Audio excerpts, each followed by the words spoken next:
Hello everyone, welcome to iPlus.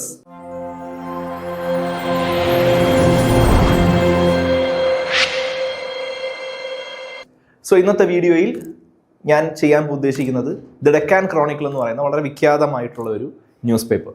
ആ news പേപ്പറിൽ അടുത്തിടയ്ക്ക് വന്ന ഒരു എഡിറ്റോറിയൽ, ആ എഡിറ്റോറിയലിൻ്റെ ഒരു അനാലിസിസ് ആണ്. അപ്പോൾ അറിയാലോ, കഴിഞ്ഞ ക്ലാസ്സിൽ ലാസ്റ്റ് വീക്കിൽ ദ ഹിന്ദുവുമായി ബന്ധപ്പെട്ട് ഹിന്ദുവിലെ എഡിറ്റോറിയലിൻ്റെ അനാലിസിസ് നമ്മൾ നടത്തിയിരുന്നു. അനാലിസിലൂടെ നമ്മൾ കോംപ്രിഹെൻഷൻ പഠിച്ചു, അതിൽ നിന്ന് പ്രസീവ് പഠിച്ചു, അതിൽ നിന്ന് വൊക്കാബുലറി പഠിച്ചു.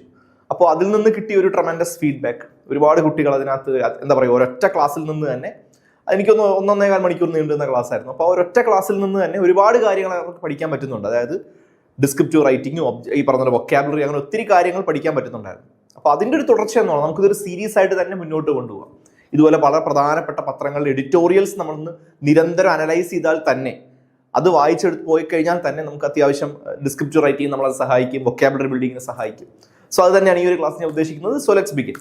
അപ്പോൾ ശ്രദ്ധിക്കുക, ദ ഡെക്കാൻ ക്രോണിക്കിൾ എന്ന ന്യൂസ് പേപ്പർ, ഇംഗ്ലീഷ് ന്യൂസ് പേപ്പറിൽ വന്ന ഒരു എഡിറ്റോറിയലാണ് ഞാൻ ഇവിടെ ഡിസ്കസ് ചെയ്യാൻ പോകുന്നത്. മാത്രമല്ല ഇറ്റ്സ് കമ്പാരിറ്റീവ്ലി വെരി സിമ്പിൾ. ഇപ്പോൾ പ്രധാനമായിട്ടും Hindu, Indian express, times of India, ഇതൊക്കെ വളരെ പ്രധാനപ്പെട്ട പത്രങ്ങളാണ്. ഇതിൻ്റെയൊക്കെ എഡിറ്റോറിയൽസ് കഴിയുന്നത് നിങ്ങളൊന്ന് വായിച്ച് വെക്കുന്നത് നല്ലതായിരിക്കും.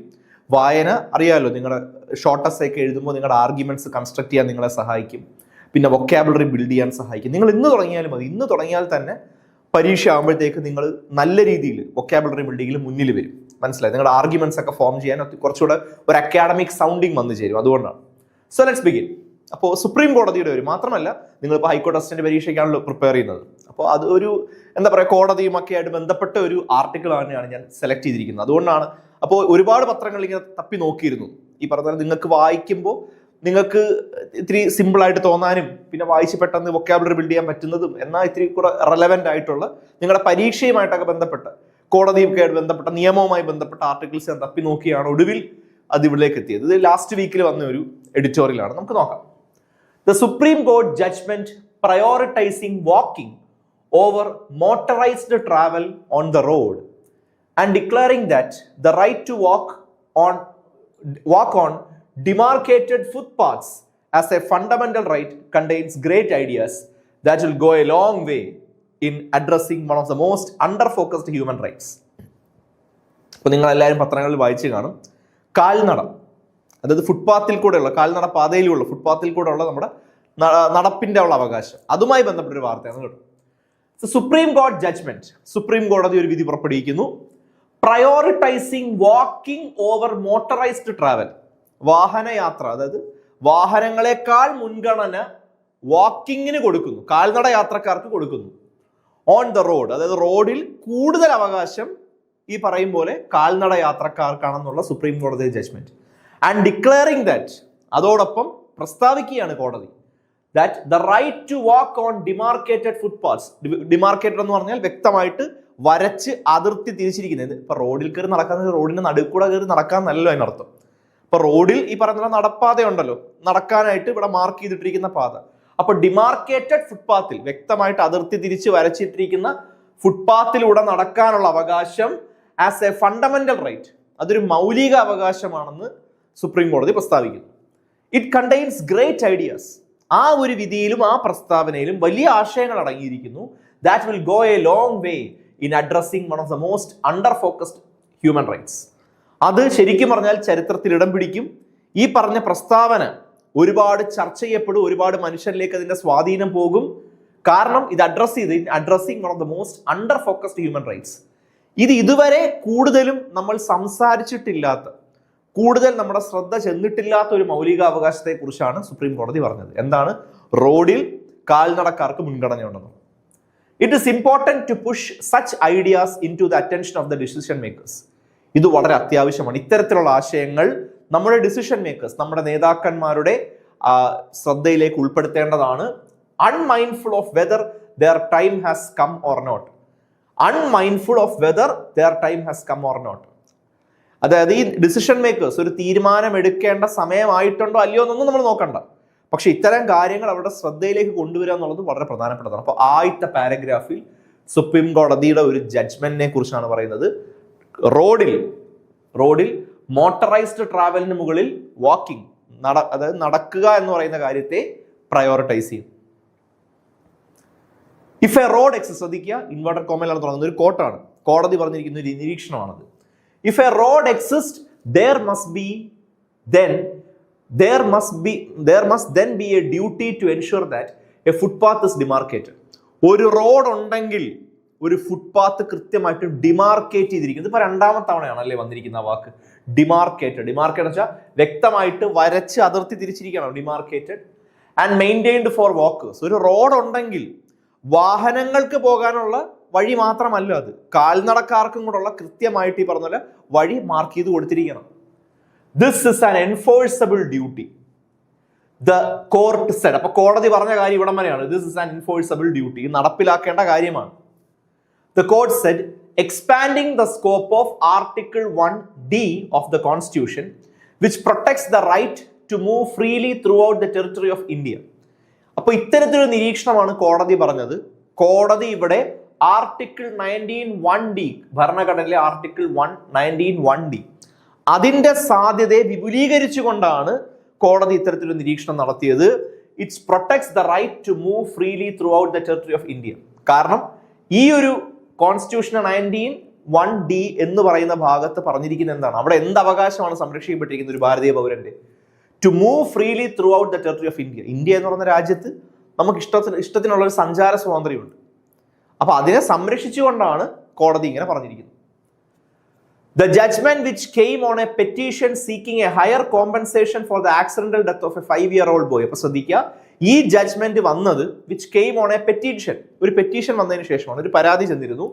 സീക്കിംഗ് എ ഹയർ കോമ്പൻസേഷൻ ആവശ്യപ്പെട്ടുകൊണ്ടുള്ള ഒരു പരാതിയായിരുന്നു, നഷ്ടപരിഹാരം ആവശ്യപ്പെട്ടുകൊണ്ടുള്ള പരാതിയായിരുന്നു. എന്തിനായിരുന്നു നഷ്ടപരിഹാരം? Compensation for the accidental death of a 5-year-old boy. ഒരു 5 വയസ്സുകാരൻ കുട്ടി, ഒരു ആൺകുട്ടി അപകടത്തിൽ മരിക്കുന്നു. Who was walking to his school with his father. അച്ഛനൊപ്പം സ്കൂളിലേക്ക് പൊയ്ക്കൊണ്ടിരുന്ന ഒരു കുട്ടി അപകടത്തിൽ മരിക്കുന്നു. Is making an attempt to address several issues that plague our planning. അപ്പോൾ ശ്രദ്ധിക്കുക, ഈ ഒരു തീരുമാനം വന്നത് ഒരു പരാതിയുടെ മുകളിലായിരുന്നു. ആ പരാതി എന്ന് പറയുന്നത് ഒരു കുട്ടി മരിച്ചു പോകുന്നു. ആ കുട്ടി അച്ഛനൊപ്പം സ്കൂളിൽ പൊയ്ക്കൊണ്ടിരിക്കുകയായിരുന്നു, ഈ പറഞ്ഞാൽ നടന്ന് റോഡിൽ നടന്ന് പൊയ്ക്കൊണ്ടിരിക്കുന്നു. അങ്ങനെ അപകടത്തിൽപ്പെട്ട ആ കുട്ടി മരിക്കുന്നു. ആ കുട്ടിക്ക് ഹയർ കോമ്പൻസേഷൻ, ആ കുട്ടിയുടെ കുടുംബത്തിന് കുറച്ചുകൂടെ നഷ്ടപരിഹാരം അനുവദിക്കുന്നുള്ള പെറ്റീഷനിൽ നിന്നാണ്, ഈ പരാതിയിൽ നിന്നാണ് ഇത്തരത്തിൽ നിരീക്ഷണത്തിലേക്ക് കോടതി എത്തിയത്. അപ്പൊ ഈ ഒരു കാര്യം ഇസ് മേക്കിംഗ് ആൻ അറ്റംപ്റ്റ്, അപ്പൊ ഇത്തരത്തിലൊരു നിരീക്ഷണം അല്ലെങ്കിൽ ഇത്തരത്തിലൊരു വിധി, it is making an attempt to address several issues. ഈ ഒരു വിധിയിലൂടെ പല വിഷയങ്ങളെയാണ് കോടതി ഇവിടെ അഭിസംബോധന ചെയ്യുന്നത്. ദാറ്റ് പ്ലേഗ് അവർ പ്ലാനിങ്, നമ്മുടെ ടൗൺ പ്ലാനിങ്. നമുക്കറിയാലോ, എപ്പോഴും ഒരുപാട് തവണ പല ആൾക്കാരും, ഒരുപാട് വിദഗ്ധർ സംസാരിച്ചുള്ളതായിരുന്നു നമ്മുടെ ടൗൺ പ്ലാനിങ്, നമ്മുടെ നഗരങ്ങൾ ഡിസൈൻ ചെയ്തിരിക്കുന്ന രീതി, നമ്മുടെ പ്ലാനിങ്ങിനെ കുറിച്ച്, എസ്പെഷ്യലി അർബൻ പ്ലാനിങ്, നമ്മുടെ ടൗൺ സിറ്റീസ് ഒക്കെ ഡിസൈൻ ചെയ്തിരിക്കുന്ന രീതികളെ കുറിച്ചുള്ള ഒത്തിരി വിഷയങ്ങളാണ് ഇവിടെ അഭിസംബോധന ചെയ്യപ്പെടുന്നത്. India hardly has planned cities. വ്യക്തമായിട്ട് ഡിസൈൻ ചെയ്തപ്പെട്ട് വ്യക്തമായിട്ട് രൂപീകരിച്ചിട്ടുള്ള അല്ലെങ്കിൽ പരുവപ്പെടുത്തിയിട്ടുള്ള പട്ടണങ്ങൾ ഇന്ത്യക്ക് ഇല്ലെന്ന് തന്നെ പറയാം. ഇപ്പോൾ വിദേശത്തൊക്കെ ഒരുപാട് രാജ്യം, ഇപ്പോൾ നമ്മുടെ നാട്ടിലാണെങ്കിൽ പോലും നമുക്ക് മെട്രോ ഉണ്ടെന്ന് വിചാരിക്കുക. മെട്രോ ഉണ്ടെങ്കിൽ പോലും നമുക്കൊരു സ്ഥലത്ത് ഇറങ്ങണമെങ്കിൽ പലപ്പോഴും അവിടുന്ന് പിന്നെ ഓട്ടോ പിടിച്ചേണ്ട അവസ്ഥ വരുന്നുണ്ട്. കാരണം അതൊക്കെ നമ്മുടെ ടൗൺ പ്ലാനിങ്ങിന്റെ കുഴപ്പമാണ്. പലപ്പോൾ മഴ പെയ്ത് കഴിയുമ്പോൾ നമ്മുടെ നഗരങ്ങൾ എന്തുകൊണ്ടാണ് വെള്ളത്തിൽ മുങ്ങുന്നത്? ടൗൺ പ്ലാനിങ്ങിന്റെ കുഴപ്പമാണ്. Okay, India hardly has planned cities. ഇന്ത്യക്ക് വ്യക്തമായിട്ട് രൂപപ്പെടുത്തിയിട്ടുള്ള പട്ടണങ്ങൾ ഇല്ല എന്ന് പറയാം. ലീവ് അലോൺ പ്ലാൻഡ് റോഡ്സ്, നല്ല റോഡുകൾ പോലും ഇല്ല. These two both come up and expand on their own. അപ്പോൾ ഇത് രണ്ടും വലിയ രണ്ട് പ്രശ്നങ്ങളാണ്. നമുക്ക് പ്ലാൻഡ് ആയിട്ടുള്ള വ്യക്തമായിട്ട് രൂപീകരിച്ചിട്ടുള്ള ഡിസൈനിലുള്ള റോഡുകളും ഇല്ല, നഗരങ്ങളും ഇല്ല. അപ്പോൾ ഇതൊരു വളരെ പ്രധാനപ്പെട്ട ഒരു പാരഗ്രാഫാണ്. Cities may have areas earmarked for the rich and powerful. പല പട്ടണങ്ങളിലും പണക്കാർക്കും അല്ലെങ്കിൽ ഭയങ്കര സ്വാധീനമുള്ള ആൾക്കാർക്കും പവർഫുൾ ആയിട്ടുള്ള ആൾക്കാർക്കും ഏരിയാസ് വിഭജിച്ചിട്ടുണ്ട്. ഇയർമാർക്ഡ് എന്ന് പറഞ്ഞത് അങ്ങനെ വ്യക്തമായിട്ട് വിഭജിച്ചിട്ടുണ്ടെന്നല്ല, അവർക്ക് വേണ്ട സ്ഥലങ്ങൾ ഉണ്ടാവാറുണ്ട്. But they are underbellies, അവിടെ വികസിതമല്ലാത്ത അല്ലെങ്കിൽ ആരും അധികം സഞ്ചരിക്കാത്ത സ്ഥലങ്ങൾ would be hell holes for the rest who live there. അപ്പൊ വലിയ വലിയ പട്ടണങ്ങൾ നോക്കിക്കഴിഞ്ഞാൽ സമ്പന്നര് ജീവിക്കുന്നത്, വലിയ സ്വാധീനമുള്ള ആൾക്കാർ ജീവിക്കുന്ന സ്ഥലങ്ങൾ പോലെയല്ല. എന്നാൽ ചില അണ്ടർ ബെല്ലീസ് എന്ന് പറഞ്ഞാണ് ഈ പറയുന്ന പോലെ അതിന്റെ ഉൾഭാഗങ്ങളെല്ലാം തന്നെ would be hell holes for the rest who live there. അവിടെ താമസിക്കുന്ന ആൾക്കാരെ സംബന്ധിച്ച് അതൊക്കെ നരകതുല്യമായ ജീവിതമാണ്. Roads are often taken over by those vehicle haves, while the have-nots are condemned to die under their wheels. റോഡ്സിൽ പലപ്പോഴും കയ്യേറാറുള്ളത്, റോഡിന്റെ അവകാശങ്ങൾ പലപ്പോഴും ബൈ ദോസ് വെഹിക്കിൾ ഹാവ്സ്, വണ്ടി ഉള്ളവൻ റോഡിന്റെ ആധിപത്യം സ്ഥാപിക്കുന്ന കാഴ്ചയാണ് നമ്മൾ കാണുന്നത്. While the have nots are condemned to die under their wheels. പക്ഷേ വണ്ടികളൊന്നും ഇല്ലാത്ത ആൾക്കാർക്ക്, കാൽനട യാത്രക്കാരെല്ലാം ഈ പറയുന്ന പോലെ are condemned to die under their wheels. ഈ വണ്ടി ഉള്ളവന്റെ ഈ പറഞ്ഞ വീലിന്റെ അടിയിൽപ്പെട്ട് മരിക്കുന്ന അവസ്ഥയാണ് നമ്മൾ കാണുന്നത്. Statistics has it that, statistics കണക്കുകൾ പറയുന്നു, the number of pedestrians who died on the road has doubled in the last 10 years. കഴിഞ്ഞ 10 വർഷത്തിൽ റോഡിൽ ഈ പറഞ്ഞ പോലെ എന്താ പറയാ, റോഡ് അപകടം എന്ന് വെച്ചാൽ അതായത് കാറും ബസ്സും കൂട്ടിയിടിച്ചുള്ള അപകടമല്ല. The number of pedestrians who died on the road, കാൽനട യാത്രക്കാരുടെ കാര്യമാണ് പറഞ്ഞ പെഡസ്ട്രിയൻസ്. ഇതായിരുന്നു ആ വാക്കായിരുന്നു നോക്കിക്കൊണ്ടിരുന്നത്, പെഡസ്ട്രിയൻസ്. അതായത് വാഹന അപകടങ്ങൾ ഒരുപാട് നടക്കുന്നുണ്ട്, ഒത്തിരി ആൾക്കാർ വാഹനാപകടത്തിൽ മരിക്കുന്നു. പക്ഷേ the number of pedestrians who died on the road, റോഡിൽ മരിക്കുന്ന കാൽനട യാത്രക്കാരുടെ കണക്കെടുത്തു കഴിഞ്ഞാൽ 10 വർഷത്തിന് ഇരട്ടിയായി. 100 പേരാണ് മരിച്ചെങ്കിൽ 10 വർഷം കൊണ്ട് 200 ആവുന്നു. Okay, more than 36,000 pedestrians are killed on Indian roads every year. ആലോചിച്ചു എത്രയും ഭീകരമായ കണക്കാണ്. ഓരോ വർഷവും 36,000 കാൽനടക്കാരാണ് മരിക്കുന്നത്. That is 100 death on an average day. ഒരു ദിവസം നമ്മുടെ നാട്ടിൽ 100 കാൽനട യാത്രക്കാർ മരിക്കുന്നു. It is an unacceptable and affordable set of data. ഇതൊരിക്കലും നമുക്ക് അംഗീകരിക്കാൻ പറ്റാത്തൊരു കാര്യമാണ്. The planners may hold that, ഈ ടൗൺ പ്ലാൻ ചെയ്യുന്ന ആൾക്കാർ പറയും that India has been a poor country and it did not have models while they worked on ensuring the minimum to most people. ഇപ്പോൾ അധികാരികൾ ഒരുപക്ഷെ പറയും ഇന്ത്യ ദരിദ്ര രാജ്യമായിരുന്നു, ഇന്ത്യക്ക് വലിയ വലിയ മാതൃകകളില്ലായിരുന്നു, നമ്മുടെ ടൗണുകളും റോഡുകളും നിർമ്മിച്ചപ്പോൾ നമുക്ക് മാതൃകകളില്ലായിരുന്നു, അതുകൊണ്ട് worked on ensuring the minimum for the most people. ഇവിടെയുള്ള എല്ലാ ആൾക്കാർക്കും മിനിമം കാര്യങ്ങൾ കൊടുക്കുന്നതിലായിരുന്നു ശ്രദ്ധ കേന്ദ്രീകരിച്ചത്. നമുക്ക് വലിയ മാതൃകകൾ ഉണ്ടായിരുന്നു, നമ്മളൊരു ദരിദ്ര രാജ്യമായിരുന്നു എന്ന് അധികാരികൾ പറഞ്ഞേക്കാം. They may also cite financial constraints, സാമ്പത്തിക ഞെരുക്കവും അവർ പറഞ്ഞേക്കാം. But those excuses are not available now. അതൊന്നും ഇന്ന് പറയാൻ പറ്റുന്ന എക്സ്ക്യൂസസ് അല്ല, ഇതൊക്കെ ഒരു 50 വർഷം മുമ്പ് പറയാം. India is officially one of the top performing economies of the world. ഇന്ന് ഈ ലോകത്ത് ഏറ്റവും പെട്ടെന്ന് സഞ്ചരിക്കുന്ന, മുന്നിലേക്ക് സഞ്ചരിക്കുന്ന സാമ്പത്തിക വ്യവസ്ഥയിൽ ഒന്ന് ഇന്ത്യയുടെയാണ്. ഇന്ത്യ ഒരു വലിയ സാമ്പത്തിക ശക്തിയായിട്ട് മുന്നേറിക്കൊണ്ടിരിക്കുകയാണ്. We have models across the world to understand how they protect the rights of pedestrians. ഇന്ന് നമുക്ക് ഒരുപാട് മാതൃകകൾ ലോകം മൊത്തം നോക്കിക്കഴിഞ്ഞാൽ കാണാം, എങ്ങനെയാണ് പല രാജ്യങ്ങളും how they protect the rights of the pedestrians, കാൽനട യാത്രക്കാരുടെ അവകാശങ്ങൾ എങ്ങനെയാണ് പല രാജ്യങ്ങളും സംരക്ഷിക്കുന്നത് നമുക്ക് കാണാൻ സാധിക്കും. So it is important to note that. So അതുകൊണ്ട് തന്നെ വളരെ പ്രാധാന്യം അർഹിക്കുന്ന കാര്യമാണ് that the court was also critical of the Motor Vehicles Act 1988. വ്യക്തമായിട്ട് കോടതി മോട്ടോർ വെഹിക്കിൾസ് ആക്ട് 1988 വിമർശിക്കുന്നുണ്ട്, which again was all about vehicles. കാരണം മോട്ടോർ വെഹിക്കിൾസ് ആക്ട് 1988 കൂടുതലും സംസാരിച്ചത് വാഹനങ്ങളെ കുറിച്ചാണ് ആൻഡ് നോട്ട് അബൌട്ട് ഹ്യൂമൻസ്. മനുഷ്യരെ കുറിച്ചൊന്നും സംസാരിച്ചില്ല അവർ. The focus then was on how to protect vehicles. Focus എന്തിലായിരുന്നു? എങ്ങനെ വെഹിക്കിൾസ് പ്രൊട്ടക്ട് ചെയ്യാം, and the humans in them. എന്തായിരുന്നു ഫോക്കസ്? എങ്ങനെ വാഹനങ്ങൾ പ്രൊട്ടക്ട് ചെയ്യാം, വാഹനത്തിനകത്തുള്ള ആൾക്കാരെ, സഞ്ചാരികളെ, വാഹനത്തിനകത്ത് സഞ്ചരിക്കുന്നതിനെ എങ്ങനെ പ്രൊട്ടക്ട് ചെയ്യാം. The rights of those who walk were never its concern. കണ്ടില്ലേ, കാൽനട യാത്രക്കാരന്റെ അവകാശങ്ങളെ കുറിച്ച് മോട്ടോർ വെഹിക്കിൾസ് ആക്ട് 1988 സംസാരിച്ചിട്ടേ ഇല്ല. ഓക്കെ, അവസാന പാരഗ്രാഫിലേക്ക് പോകുമ്പോൾ the court order is now A wake up call. ശരിക്കും പറഞ്ഞാൽ ഇപ്പോൾ വന്ന ഈ കോടതി വിധി ഒരു വേക്കപ്പ് കോളാണ്, എല്ലാവർക്കും ഉള്ള ഒരു അലാറമാണ്. എല്ലാവരും ഉണരട്ടെ. For the planners and the law makers, നമ്മുടെ ടൗൺ പ്ലാൻ ചെയ്യുന്ന ആൾക്കാർ, അധികാരികൾ, നിയമം നവീകരിക്കുന്ന ആൾക്കാർ, അപ്പൊ ഇവർക്കുള്ള ഒരു വേക്കപ്പ് കോളാണ്, അവരെയൊക്കെ ഉണർത്തുന്ന ഒരു വിളിയാണിത്. To revise their opinions by factoring in the rights of the larger share of the population. ഇനി അവർ ചെയ്യേണ്ട എന്താണ്? അപ്പൊ ഈ കോടതി വിധി എന്ന് പറയുന്നത് നമ്മുടെ അധികാരികളെയും നമ്മുടെ നിയമവിദഗ്ധരെയും നിയമനിർമ്മാതാക്കളെയൊക്കെ വിളിച്ചുണർത്തുന്ന, അവർ ഉറങ്ങിക്കിടക്കുന്നവരെ വിളിച്ചുണർത്തുന്ന ഒരു വിധിയാണ് ഈ കോടതി വിധി.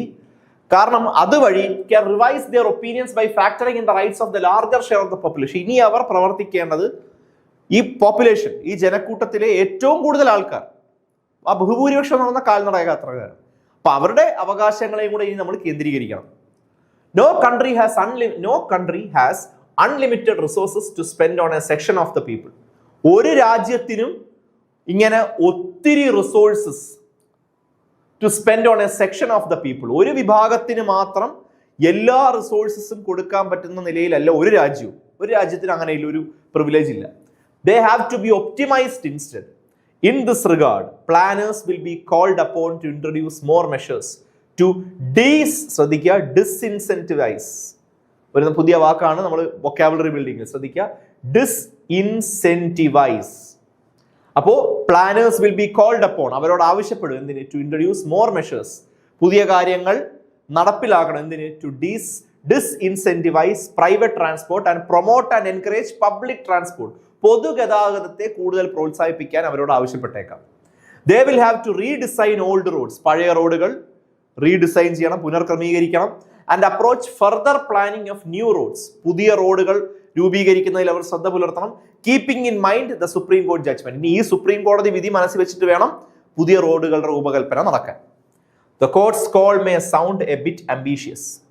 ഈ കോടതി പറഞ്ഞ കാര്യങ്ങൾ ഇത്തിരി അംബീഷ്യസ് ആയിട്ട് തോന്നാം, ഇതൊക്കെ നടപ്പിലാവാത്ത കാര്യമല്ലേ എന്നൊക്കെ തോന്നാം.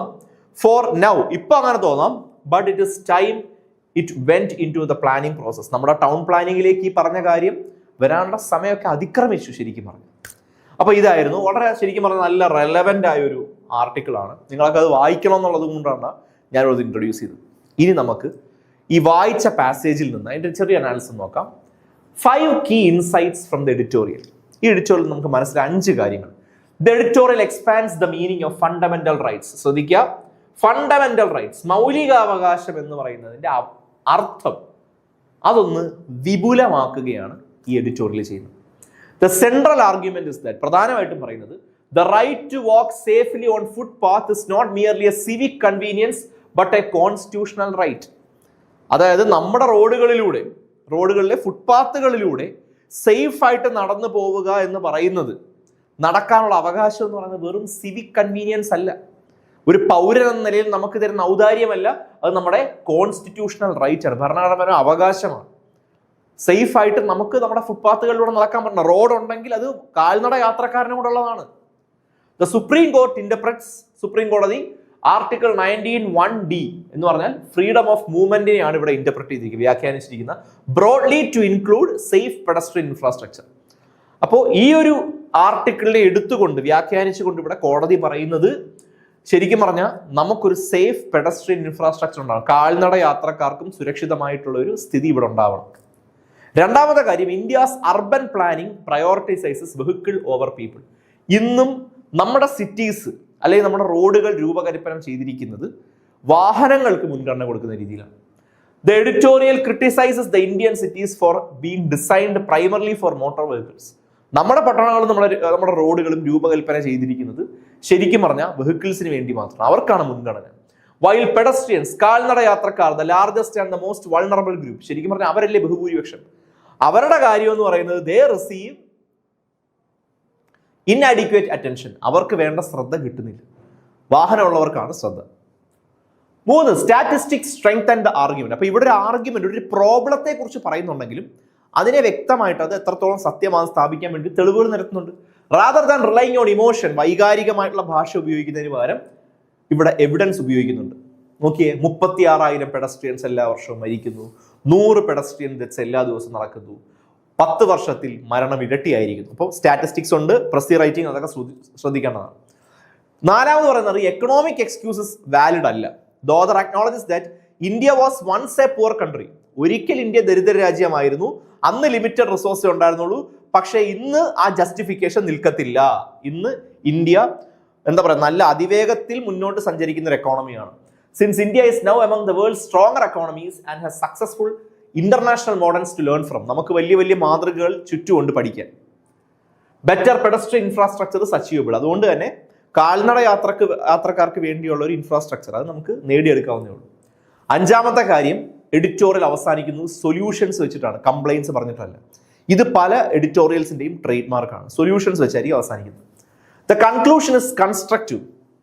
It recommends. കൺക്ലൂഷൻ പറയുന്നതാണ്, റോഡുകൾ റീഡിസൈൻ ചെയ്യപ്പെടണം, discouraging excessive private vehicle use, ഒരുപാട് സ്വകാര്യ വാഹനങ്ങളെ പ്രോത്സാഹിപ്പിക്കരുത്, പബ്ലിക് ട്രാൻസ്പോർട്ട്, പൊതുഗതാഗതം പ്രോത്സാഹിപ്പിക്കപ്പെടണം. Integrating pedestrian rights in future planning. ഇനി അങ്ങോട്ട് നമ്മുടെ ടൗണുകളും നമ്മുടെ സിറ്റീസും റോഡുകളും രൂപകൽപ്പന ചെയ്യുമ്പോൾ കാൽനട യാത്രക്കാരുടെ അവകാശം കൂടെ നമ്മൾ കണക്കിലെടുക്കണം. കഴിയും. അപ്പൊ ഈ 5 കാര്യങ്ങളാണ്. എന്തായാലും നമുക്ക് ആ പാസേജ് ഒന്ന് നല്ലപോലെ മനസ്സിലാക്കാൻ വേണ്ടിയാണ് ഞാൻ ഇത്രയധികം കാര്യങ്ങൾ സംസാരിച്ചത്. ഓക്കെ, ഏകദേശം കാര്യങ്ങൾ പിടികിട്ടിയല്ലോ. അപ്പോൾ ഇത് നമുക്ക് കോംപ്രിഹെൻഷനിലേക്ക് പോവാം. ഇനി ഓരോ പാരഗ്രാഫ്, നമുക്കൊരു 4 പാരഗ്രാഫ് ആയിരുന്നു ഉണ്ടായിരുന്നത്. ഓരോ പാരഗ്രാഫിലും എന്ത് പറയുന്നു നോക്കാം. പാരഗ്രാഫ് 1 സെൻട്രൽ തീസിസ് പറയുന്ന ഒന്നാമത്തെ പാരഗ്രാഫിലാണ്. ഇറ്റ് ഇൻട്രൊഡ്യൂസസ് ദ സുപ്രീം കോടതി judgement and establish the editorial central idea. Supreme കോടതി ജഡ്ജ്മെന്റ് എന്താണെന്ന് വ്യക്തമായിട്ട് ഇതിൽ പറയുന്നുണ്ട്. ഈ എന്താ പറയുക, പാസേജിന്റെ സെൻട്രൽ ഐഡിയ എന്താണെന്ന് കേട്ടോളൂ. വാക്കിംഗ് സേഫ്ലി, സുരക്ഷിതമായി നടക്കുക എന്ന് പറയുന്നത് ഒരു മൗലിക അവകാശമാണ്. The author immediately praises the judgment and states that it deserves attention even if policymakers are not yet ready to implement it. ഈ ഒരു കാര്യം ഓതർ, അതായത് എഡിറ്റോറിയൽ എഴുതിയ ആൾ ഈ കോടതി വിധിയെ പ്രശംസിക്കുന്നു. എന്നിട്ട് പറയുന്നു, ഇതൊക്കെ നമ്മുടെ നിയമനിർമ്മാതാക്കളുടെ ശ്രദ്ധയിൽ വരേണ്ടതാണ്. അവരത് നടപ്പിലാക്കുവോ ഇല്ലയോ എന്നുള്ളത് നോക്കണ്ട, ഇതൊക്കെ അവരുടെ ശ്രദ്ധയിൽ പെടുത്തേണ്ടതാണെന്ന് ഒന്നാമത്തെ പാരഗ്രാഫിൽ വ്യക്തമായിട്ട് പറയുന്നുണ്ട്. അപ്പോൾ ഒന്നാമത്തെ പാരഗ്രാഫിന്റെ ടോൺ എന്താണ് ശ്രദ്ധിക്കുക. അപ്രീഷിയേറ്റീവ്, പ്രോത്സാഹനമുണ്ട്. ഹോപ്പ്ഫുൾ, പ്രതീക്ഷയുണ്ട്, പ്രത്യാശയുണ്ട്. പെർസ്വേസീവ്, അതായത് ആ കോടതി വിധിയോട് ചേർന്ന് നിൽക്കാൻ നമ്മളോട് പറയുന്ന രീതിയിലുള്ള ഒരു ടോണിലാണ് പറഞ്ഞിരിക്കുന്നത്. രണ്ടാമത്തെ പാരഗ്രാഫ് ഏറ്റവും പ്രധാനപ്പെട്ട പാരഗ്രാഫാണ്. Is the largest and the most important paragraph. എവിഡൻസും പ്രശ്നങ്ങളും സ്റ്റാറ്റിസ്റ്റിക്സും അതെല്ലാം രണ്ടാമത്തെ പാരഗ്രാഫിലാണ് വരുന്നത്. ശ്രദ്ധിക്കുക. ആർട്ടിക്കിൾ 19(1)യുടെ വ്യാഖ്യാനത്തെ കുറിച്ച് പറയുന്നുണ്ട്. ഒരു 5 വയസ്സുകാരൻ കുട്ടിയുടെ മരണത്തെക്കുറിച്ച് പറയുന്നുണ്ട്. നമ്മുടെ ടൗൺ പ്ലാനിങ് എത്രത്തോളം മോശമാണെന്ന് പറയുന്നുണ്ട്. പാവപ്പെട്ടവരും പണക്കാരും തമ്മിലുള്ള അസമത്വത്തെക്കുറിച്ച് പറയുന്നുണ്ട്. പെഡസ്ട്രിയൻ മരണങ്ങളെക്കുറിച്ചും അതിന്റെ സ്റ്റാറ്റിസ്റ്റിക്സ് ഒക്കെ തരുന്നുണ്ട്, കണക്കുകൾ പറയുന്നുണ്ട്. ഓക്കെ, അപ്പൊ സ്ട്രക്ചർ നോക്കിയേ. ലീഗൽ ബേസിസ് പറഞ്ഞു, നിയമപരമായ കാര്യം പറഞ്ഞു, പിന്നെ ഒരു റിയൽ ഇൻസിഡന്റിലേക്ക് പോയി. അതിനുശേഷം ഉടൻ തന്നെ ശ്രദ്ധിക്കുക, അർബൻ പ്ലാനിങ് ക്രിറ്റിസിസം, അതായത് ടൗൺ പ്ലാനിങ്ങിലെ പോരായ്മകളെ കുറിച്ച് പറഞ്ഞു. അവിടുന്ന് അതിന്റെ സ്റ്റാറ്റിസ്റ്റിക്സ്. എന്താണ് ശരിക്കും രണ്ടാമത്തെ പാരഗ്രാഫിലെ main idea? India's roads are designed for vehicles. ഇന്ത്യയുടെ റോഡുകൾ ഇപ്പോഴും ശരിക്കും പറഞ്ഞാൽ നോക്കിക്കഴിഞ്ഞാൽ കാൽനട യാത്രക്കാർക്കല്ല മുൻഗണന, മറിച്ച് വാഹനങ്ങൾക്കാണ്. Resulting in preventable deaths. മനസ്സിലായല്ലോ? അതായത് ഇന്നും നമ്മുടെ റോഡുകൾ ഡിസൈൻ ചെയ്യപ്പെട്ടിട്ടുള്ളത് കാൽനട യാത്രക്കാരനല്ല, വാഹനങ്ങൾക്കാണ്. മൂന്നാമത്തെ പാരഗ്രാഫിൽ കൗണ്ടർ ആർഗ്യുമെന്റും അതിനുള്ള മറുപടിയും പറയുന്നുണ്ട്. This paragraph follows A common argumentative structure. ഒരു ആർഗ്യുമെന്റ് സ്ട്രക്ചർ ആണ്, ഒരു ആർഗ്യുമെന്റേറ്റീവ് ടോൺ ഉണ്ട് ഇതിൽ. ആദ്യം എക്സ്ക്യൂസുകൾ പറയുന്നു. അതായത് ഇന്ത്യ ഒരിക്കൽ പോറായിരുന്നു, ഫിനാൻഷ്യൽ കൺസ്ട്രെയിന്റ്, സാമ്പത്തിക ഞെരുക്കം ഉണ്ടായിരുന്നു, പ്രോപ്പർ മാതൃകകൾ നമുക്കില്ലായിരുന്നു, പ്രോബ്ലംസ് എല്ലാം പറയുന്നു. നമുക്ക് ഇങ്ങനൊക്കെ വേണം എന്നാൽ അതിന്റെ ചലഞ്ചുകളെ കുറിച്ച് പറഞ്ഞിട്ട് then the author rejects each excuse. എന്നിട്ട് ഓരോന്നിനെയും അദ്ദേഹം റിജക്ട് ചെയ്യുക. പ്രശ്നങ്ങൾ പറയുന്നുണ്ട്, പക്ഷെ ഇതൊന്നും ശരിക്കും പ്രശ്നങ്ങളല്ലാന്ന് കൂടെ പിന്നീട് അദ്ദേഹം സ്ഥാപിക്കുന്നു. ഇന്ന് ഇന്ത്യ സമ്പത്തുള്ള രാജ്യമാണെന്ന് പറയുന്നു. ഗ്ലോബൽ മോഡൽസ്, ആഗോളതലത്തിൽ ഒരുപാട് മാതൃകകൾ നമുക്കുണ്ടെന്ന് പറയുന്നു. അതുകൊണ്ട് തന്നെ ഈ എക്സ്ക്യൂസസ് ഒന്നും ഇന്ന് അക്സെപ്റ്റബിളും അല്ല. അപ്പൊ എന്താണ് ഈ പാരഗ്രാഫിന്റെ ഉദ്ദേശം? To strengthen the author's argument by answering opposing view points. എന്താണോ എതിർവശം പറയാൻ സാധ്യതയുള്ള കാര്യങ്ങൾ അതിനെ താൻ തെളിവുകൾ വെച്ചിട്ട് അതിനെ പൊളിക്കുകയാണ് ഇവിടെ ചെയ്യുന്നത്. കണ്ടില്ലേ? ഓതറിന്റെ ആർഗ്യുമെന്റ് ഇവിടെ ശക്തിപ്പെടുത്തുകയാണ് ചെയ്യുന്നത്. വരാൻ സാധ്യതയുള്ള ന്യായങ്ങളെ അദ്ദേഹം ഇവിടെ തകർക്കുകയാണ്, തച്ചുടയ്ക്കുകയാണ്. നാലാമത്തെ പാരഗ്രാഫിൽ റെക്കമെൻഡേഷൻസ്, എന്തൊക്കെ ഇനി ചെയ്യണം എന്ന് പറഞ്ഞ് കൺക്ലൂഡ് ചെയ്യും. നോക്കിയേ, the editorial ends by offering practical solutions. വളരെ പ്രാക്ടിക്കൽ ആയിട്ടുള്ള കുറച്ച് സൊല്യൂഷൻസ്, മാർഗങ്ങളാണ് പറഞ്ഞു തരുന്നത്. Instead of merely criticising planners, നിയമനിർമ്മാതാക്കളെയും ടൗൺ രൂപകൽപ്പന ചെയ്യുന്ന ആൾക്കാരെ വിമർശിക്കാതെ ഈ റെക്കമെൻഡ്സ് ചില കാര്യങ്ങൾ മുന്നോട്ട് വെക്കുക. റിവൈസിങ് പോളിസീസ്, നമ്മുടെ ഈ രീതികളും നമ്മുടെ നയങ്ങളും ഒന്ന് എന്താ പറയുക പുനഃക്രമീകരിക്കുക. റീഡിസൈനിങ് റോഡ്സ്, നമ്മുടെ റോഡ്സ് ഇനി ഭാവിയിലേക്ക് ഡിസൈൻ ചെയ്യുമ്പോൾ കുറച്ച് കാര്യങ്ങൾ പുതുതായിട്ട് ഇന്നോവേറ്റീവായ കാര്യങ്ങൾ കൊണ്ടുവരിക. എൻകറേജിങ് പബ്ലിക് ട്രാൻസ്പോർട്ട്, പൊതുഗതാഗതത്തെ പ്രോത്സാഹിപ്പിക്കുക. Discouraging excessive private vehicle use, ഒത്തിരിയധികം വരുന്ന സ്വകാര്യ വാഹനങ്ങളുടെ ഉപയോഗവും കഴിയുന്നതും പ്രോത്സാഹിപ്പിക്കാതിരിക്കുക. അങ്ങനെ കുറെ റെക്കമെൻഡേഷൻസ് പറഞ്ഞുകൊണ്ടാണ് ഫൈനലി ഇറ്റ് എൻഡ്സ് ഒപ്റ്റിമിസ്റ്റിക്കലി, പ്രത്യാശയോടുകൂടിയാണ് അവസാനിക്കുന്നത്. The judgement may appear ambitious today but it should guide future planning. ഈ ജഡ്ജ്മെന്റ് ഇതിപ്പോ കേൾക്കുമ്പോൾ ഭയങ്കര ഉട്ടോപ്പിയനായിട്ട് തോന്നാം, നടക്കാൻ സാധ്യതയില്ലാത്തതായിട്ട് തോന്നാം. പക്ഷെ അത് ഭാവി പ്ലാനിങ്ങിൽ ഇത് ഉൾപ്പെടുത്തിയിരിക്കണം. എന്തായിരുന്നു ലാസ്റ്റ് പാരഗ്രാഫിന്റെ ഉദ്ദേശം? Offer solutions. കുറെ മാർഗങ്ങൾ അല്ലെങ്കിൽ കുറെ നിർദ്ദേശങ്ങൾ തന്നാണ് അവസാനിപ്പിക്കുന്നത്. ഓക്കെ, അപ്പോൾ ഇനി ഒന്നാമത്തെ ചോദ്യം. Okay, next. അപ്പോൾ നമുക്ക് ഇനി ഒരു കാര്യം ചെയ്യാം. പാരഗ്രാഫ് നല്ലപോലെ, പാസേജ് നമുക്ക് നല്ലപോലെ മനസ്സിലായി. ഇനി നമുക്ക് അതുമായി ബന്ധപ്പെട്ട ക്വസ്റ്റ്യൻസിലേക്ക് പോകാം. ഞാൻ ഒരു 5 ക്വസ്റ്റ്യൻസ് ഫ്രെയിം ചെയ്തിട്ടുണ്ട്. അതിന്റെ ആൻസേഴ്സ് എങ്ങനെ വരും നോക്കാം. ഒന്ന്, what is the central argument of the editorial? ഈ എഡിറ്റോറിയലിൽ പറയുന്ന പ്രധാനപ്പെട്ട വാദം എന്താണ്? സെൻട്രൽ ആർഗ്യുമെന്റ് എന്താണ്? അപ്പൊ സെൻട്രൽ ആർഗ്യുമെന്റ് എന്നൊരു ചോദ്യം ഉള്ളത് കൊണ്ടാണ് ഞാൻ ഇത്രയും പാരഗ്രാഫുകൾ വെച്ചിട്ട് അതിന് ഇൻസൈറ്റുകൾ എന്താ, ഓരോ പാരഗ്രാഫിൽ എന്ത് പറയുന്നു. അപ്പൊ ഇപ്പൊ നിങ്ങൾക്ക് വ്യക്തമായി എന്താണ്. ഇത്രയധികം സമയമൊന്നും പരീക്ഷ ഹാളിൽ കിട്ടത്തില്ല. ഈ മെത്തേഡ് എന്നൊക്കെ പറയുന്നത് ഇപ്പൊ നിങ്ങൾ പ്രാക്ടീസ് ചെയ്ത് പഠിക്കാനാണ്.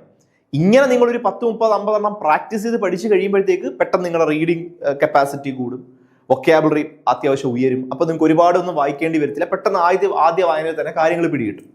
സോ ഒന്നാമത്തെ ചോദ്യം, what is the central argument of the editorial? ഇനി നമുക്കൊരു നല്ല ആൻസർ എങ്ങനെ വരുമെന്ന് നോക്കാം. ഓക്കെ, ബിറ്റ്വീൻ 80 to 100 വേർഡ്സ്, 80 തൊട്ട് 100 വാക്കിനടങ്ങുന്ന ഒരു ഉത്തരമാണ് ഞാൻ കൊണ്ടുവന്നിരിക്കുന്നത്. The editorial argues that, editorial പറയുന്നു, the Supreme Court's recognition of the right to walk safely on demarcated footpaths as part of the fundamental right to freedom of movement is a landmark step towards protecting pedestrians. ഇത് കഴിഞ്ഞ ക്ലാസ്സിൽ ഞാൻ തന്ന സെന്റൻസുകൾ പോലെയല്ല, ഇതിനൊരു ഇത്തിരി ദൈർഘ്യം കൂടിയ ഒരു സെന്റൻസ് ആണിത്. ഇങ്ങനെയും എഴുതാം എന്ന്, അതായത് ഇങ്ങനെ എഴുതിയാലും മാർക്ക് സ്കോറിംഗ് ആണെന്ന് പറയാൻ വേണ്ടിയാണ്.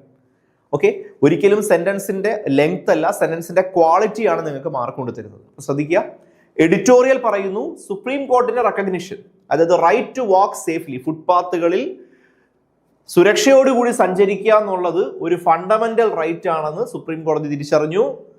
അതെന്ന് പറയുന്നത് it is A landmark step towards protecting pedestrians, കാൽനട യാത്രക്കാരുടെ സ്വാതന്ത്ര്യങ്ങൾ, അവരുടെ അവകാശങ്ങൾ സംരക്ഷിക്കുന്നതിലെ ഒരു വലിയ ഒരു ലാൻഡ്മാർക്കാണ്, ഒരു നാഴികക്കല്ലാണെന്നാണ് ഈ എഡിറ്റോറിയൽ സ്ഥാപിക്കുന്നത്. ആണല്ലോ, ആ സെൻട്രൽ ആർഗ്യുമെന്റ് അല്ലേ പറഞ്ഞത്. അതിൻ്റെ ഒപ്പം it highlights that ഈ എഡിറ്റോറിയലിൽ Indian urban planning has traditionally prioritised motor vehicles, വാഹനങ്ങൾക്കാണ് കൂടുതൽ നമ്മുടെ റോഡുകൾ പ്രാധാന്യം കൊടുത്തത്, വൈൽ നെഗ്ലക്റ്റിംഗ് പെഡസ്ട്രിയൻസ്, കാൽനട യാത്രക്കാരുടെ അവകാശങ്ങൾ കണക്കിലെടുത്തിട്ടില്ല, leading to thousands of avoidable deaths each year. ഓരോ വർഷവും ആയിരക്കണക്കിന് മരണങ്ങളാണ്, ഒഴിവാക്കാൻ പറ്റുന്ന ആയിരക്കണക്കിന് മരണങ്ങളാണ് ഓരോ വർഷവും നടക്കുന്നതെന്ന് പറയുന്നു. അപ്പൊ ഏകദേശം സെൻട്രൽ ആർഗ്യുമെന്റ് കിട്ടിയില്ലേ? ഇങ്ങനെയാണ് ഒരു റാങ്ക് സ്കോറിംഗ് ആൻസറിലേക്ക് നിങ്ങൾ എത്തേണ്ടത്. മനസ്സിലായി? ഇതെല്ലാം 2 സെന്റൻസ് എഴുതിയുള്ളൂ, പക്ഷെ കാര്യത്തിലേക്ക് തന്നെ വന്നു. ഓക്കെ,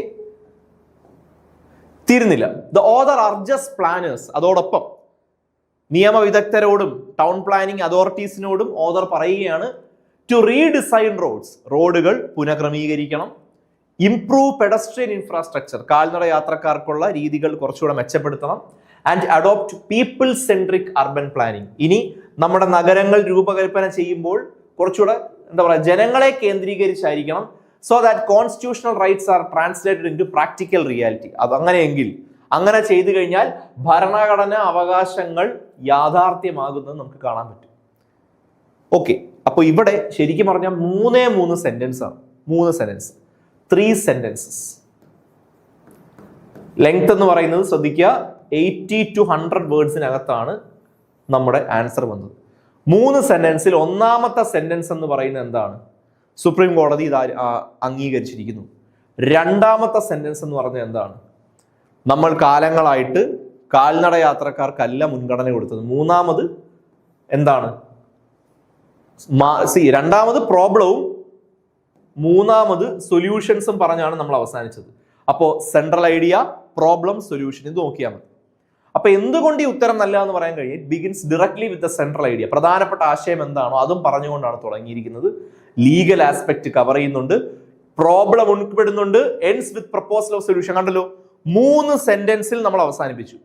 ഒരു സെന്റൻസിൽ പ്രധാനപ്പെട്ട ആശയം പറഞ്ഞു, രണ്ടാമത്തെ സെന്റൻസിൽ പ്രോബ്ലം, മൂന്നാമത്തെ സെന്റൻസിൽ സൊല്യൂഷൻ പറഞ്ഞു. ഇത്രയേ ഉള്ളൂ. ഇങ്ങനെയാണ് ഒരു റാങ്ക് സ്കോറിംഗ് ആൻസർ എന്ന് പറയുന്നത്. നിങ്ങളിപ്പോൾ എഴുതുന്ന പരീക്ഷയിൽ ഏറ്റവും മുന്നിൽ വരണമല്ലോ, അതിന് വേണ്ട ടിപ്പാണ് പറഞ്ഞത്. ശ്രദ്ധിക്കുക, നെവർ ബിഗിൻ വിത്ത്, ഒരിക്കലും ഇങ്ങനെ തുടങ്ങരുത്. ദ പാസേജ് ഇസ് എബൌട്ട്, ദേവി ഇത് അങ്ങനെ എഴുതരുത്. ദ പാസേജ് ഇസ് എബൌട്ട്, അങ്ങനെ എഴുതുന്നത് തെറ്റാണ്. Begin with the author's main argument. ഓതറിന്റെ ആർഗ്യുമെന്റ് എന്താണ്? ആ ആർഗ്യുമെന്റ് വെച്ച് വേണം തുടങ്ങാൻ. ദ പാസേജ് ഇസ് അബൌട്ട് എന്ന് പറയരുത്. ഓക്കെ, നോക്കിയേ, the passage is about walking, ഒരു മാർക്കും കിട്ടാൻ പോകുന്നില്ല. മറിച്ച് the editorial argues that safe walking should be recognised and protected as a constitutional right. സുരക്ഷയോടുകൂടി നടക്കാനുള്ള അവകാശം എന്ന് പറയുന്നത് ഒരു ഭരണഘടനാ അവകാശമായിട്ട് പ്രൊട്ടക്ട് ചെയ്യപ്പെടണം. ഇതാണ് കണ്ടല്ലോ. അപ്പൊ ഒരിക്കലും ഈ പാസേജ് ഇതിനെ കുറിച്ചാണ്, അങ്ങനെയല്ല.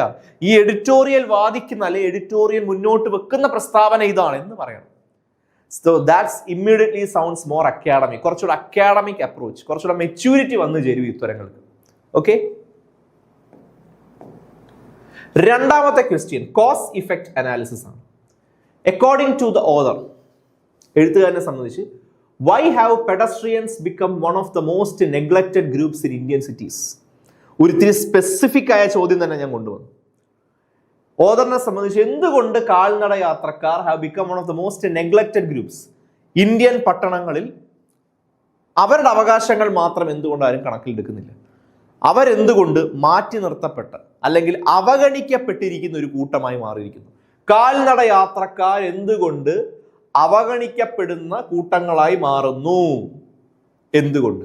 നമുക്കിപ്പോ ഏകദേശം കാര്യങ്ങളൊക്കെ അറിയാമല്ലോ, ശ്രദ്ധിച്ചോളൂ. The author believes that, author വിശ്വസിക്കുന്നു, ഇതും ഏകദേശം 80 വേർഡ്സിലാണ് കൊണ്ടുവന്നിരിക്കുന്നത്. The author believes that Indian cities have largely been designed around motor vehicles rather than people. ഇത് ഓൾറെഡി പറഞ്ഞതാണ്. ഇത് പാസേജിൽ നിന്ന് അതുപോലെ ഞാനിങ്ങ് റീറൈറ്റ് ചെയ്താണ്, കോപ്പി പേസ്റ്റ് ചെയ്തല്ല, റീറൈറ്റ് ചെയ്തതാണ്.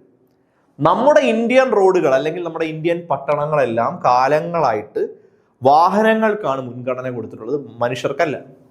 Urban planning has failed to provide adequate footpaths. നമ്മുടെ നഗരങ്ങൾ രൂപകൽപ്പന ചെയ്യുമ്പോഴും വേണ്ടത്ര നടപ്പാതകൾ ഉണ്ടാവാറില്ല. While roads are increasingly occupied by private vehicles, കൂടുതലും സ്വകാര്യ വാഹനങ്ങൾ കൊണ്ട് തിങ്ങി നിറഞ്ഞു നിൽക്കാറുണ്ട് നമ്മുടെ റോഡുകൾ. Motor vehicles act also focused primarily on protecting vehicles. ഏത് വർഷത്തെയാണെന്നും കൂടെ പറയുന്നുണ്ട്, വർഷവും കൂടെ വേണം എഴുതിക്കൊള്ളു, കുഴപ്പമൊന്നുമില്ല. മോട്ടോർ വെഹിക്കിൾ ആക്ട് പോലും ഏറ്റവും കൂടുതൽ സംരക്ഷിക്കുന്നത് വാഹനങ്ങളെയാണ്, ആൻഡ് ദിയർ ഓക്യുപ്പൻസ്, ആ വാഹനങ്ങളിൽ സഞ്ചരിക്കുന്നവരെയാണ്, അല്ലാതെ കാൽനട യാത്രക്കാരെ അല്ല. ഈ ഒരു കാരണം കൊണ്ടല്ലേ ഈ പറയുന്ന പോലെ ഇവിടുത്തെ കാൽനട യാത്രക്കാർ ഒരു അവഗണിക്കപ്പെട്ട വർഗമായി മാറിയത്. എങ്ങനെ കൺക്ലൂഡ് ചെയ്യാം?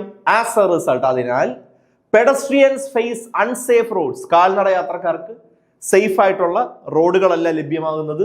ഇൻക്രീസിങ് ആക്സിഡൻസ്, അത് കാരണം ആക്സിഡൻസ് ഉയർന്നു വന്നുകൊണ്ടേയിരിക്കുന്നു. And inadequate legal and infrastructure protection, വേണ്ടത്ര എന്താ പറയുക നിയമപരമായിട്ടുള്ള പരിരക്ഷയൊന്നും അവർക്ക് കിട്ടുന്നില്ല. ഇനി ശ്രദ്ധിക്കേണ്ട കാര്യം, സ്പെസിഫിക് ക്വസ്റ്റ്യൻസ് ആണെങ്കിൽ, സ്പെസിഫിക് ക്വസ്റ്റ്യൻസ്, അതായത് ഒരു കാര്യം, ഇപ്പൊ what is the central idea എന്ന് പറഞ്ഞാൽ ജനറൽ ആണ്. മറിച്ച് ഒരു ഒറ്റ പ്രത്യേക വിഷയം, സ്പെസിഫിക് ആയിട്ട് ഒരു ഇഷ്യൂവിനെ കുറിച്ചാണ് ചോദ്യമെങ്കിൽ ആ വൈ ഒക്കെയാണ് വരുന്നത്. എന്തുകൊണ്ട് എങ്കിൽ ലുക്ക് ഫോർ കോസ് വേർഡ്സ്. ഈ കോസ് വേർഡ്സുമായി ചേർന്ന് കിടക്കുന്നിടത്ത് നമുക്ക് ഒരു ഉത്തരം കിട്ടും. For example, because, as a result, therefore, due to, consequently, ഇതെല്ലാം തന്നെ കോസ് വേർഡ്സ് ആണ്. അപ്പൊ ഇതിന്റെ അടുത്ത്, അപ്പൊ this paragraph contains several reasons.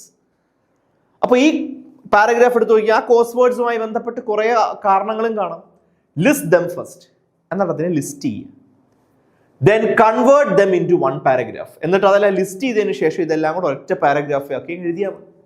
ശ്രദ്ധിക്കുക, ഡോണ്ട് കോപ്പി 4 കോൺസിക്യൂട്ടീവ് ലൈൻസ്, 3-4 വരികൾ അടുപ്പിച്ച് കോപ്പി അടിച്ച് വെക്കരുത്. പകരം റീഡ്, വായിക്കുക, ടു അണ്ടർസ്റ്റാൻഡ്, മനസ്സിലാക്കുക, close the passage, write in your own words, and that is exactly what examiners want. അപ്പൊ ശ്രദ്ധിക്കുക, വൈ എന്ന് പറയുന്നത് എന്തുകൊണ്ട്, വൈ ഇതാണ് ചോദിക്കുന്നതെങ്കിൽ എന്ത് ചെയ്യുക? Look for cause words.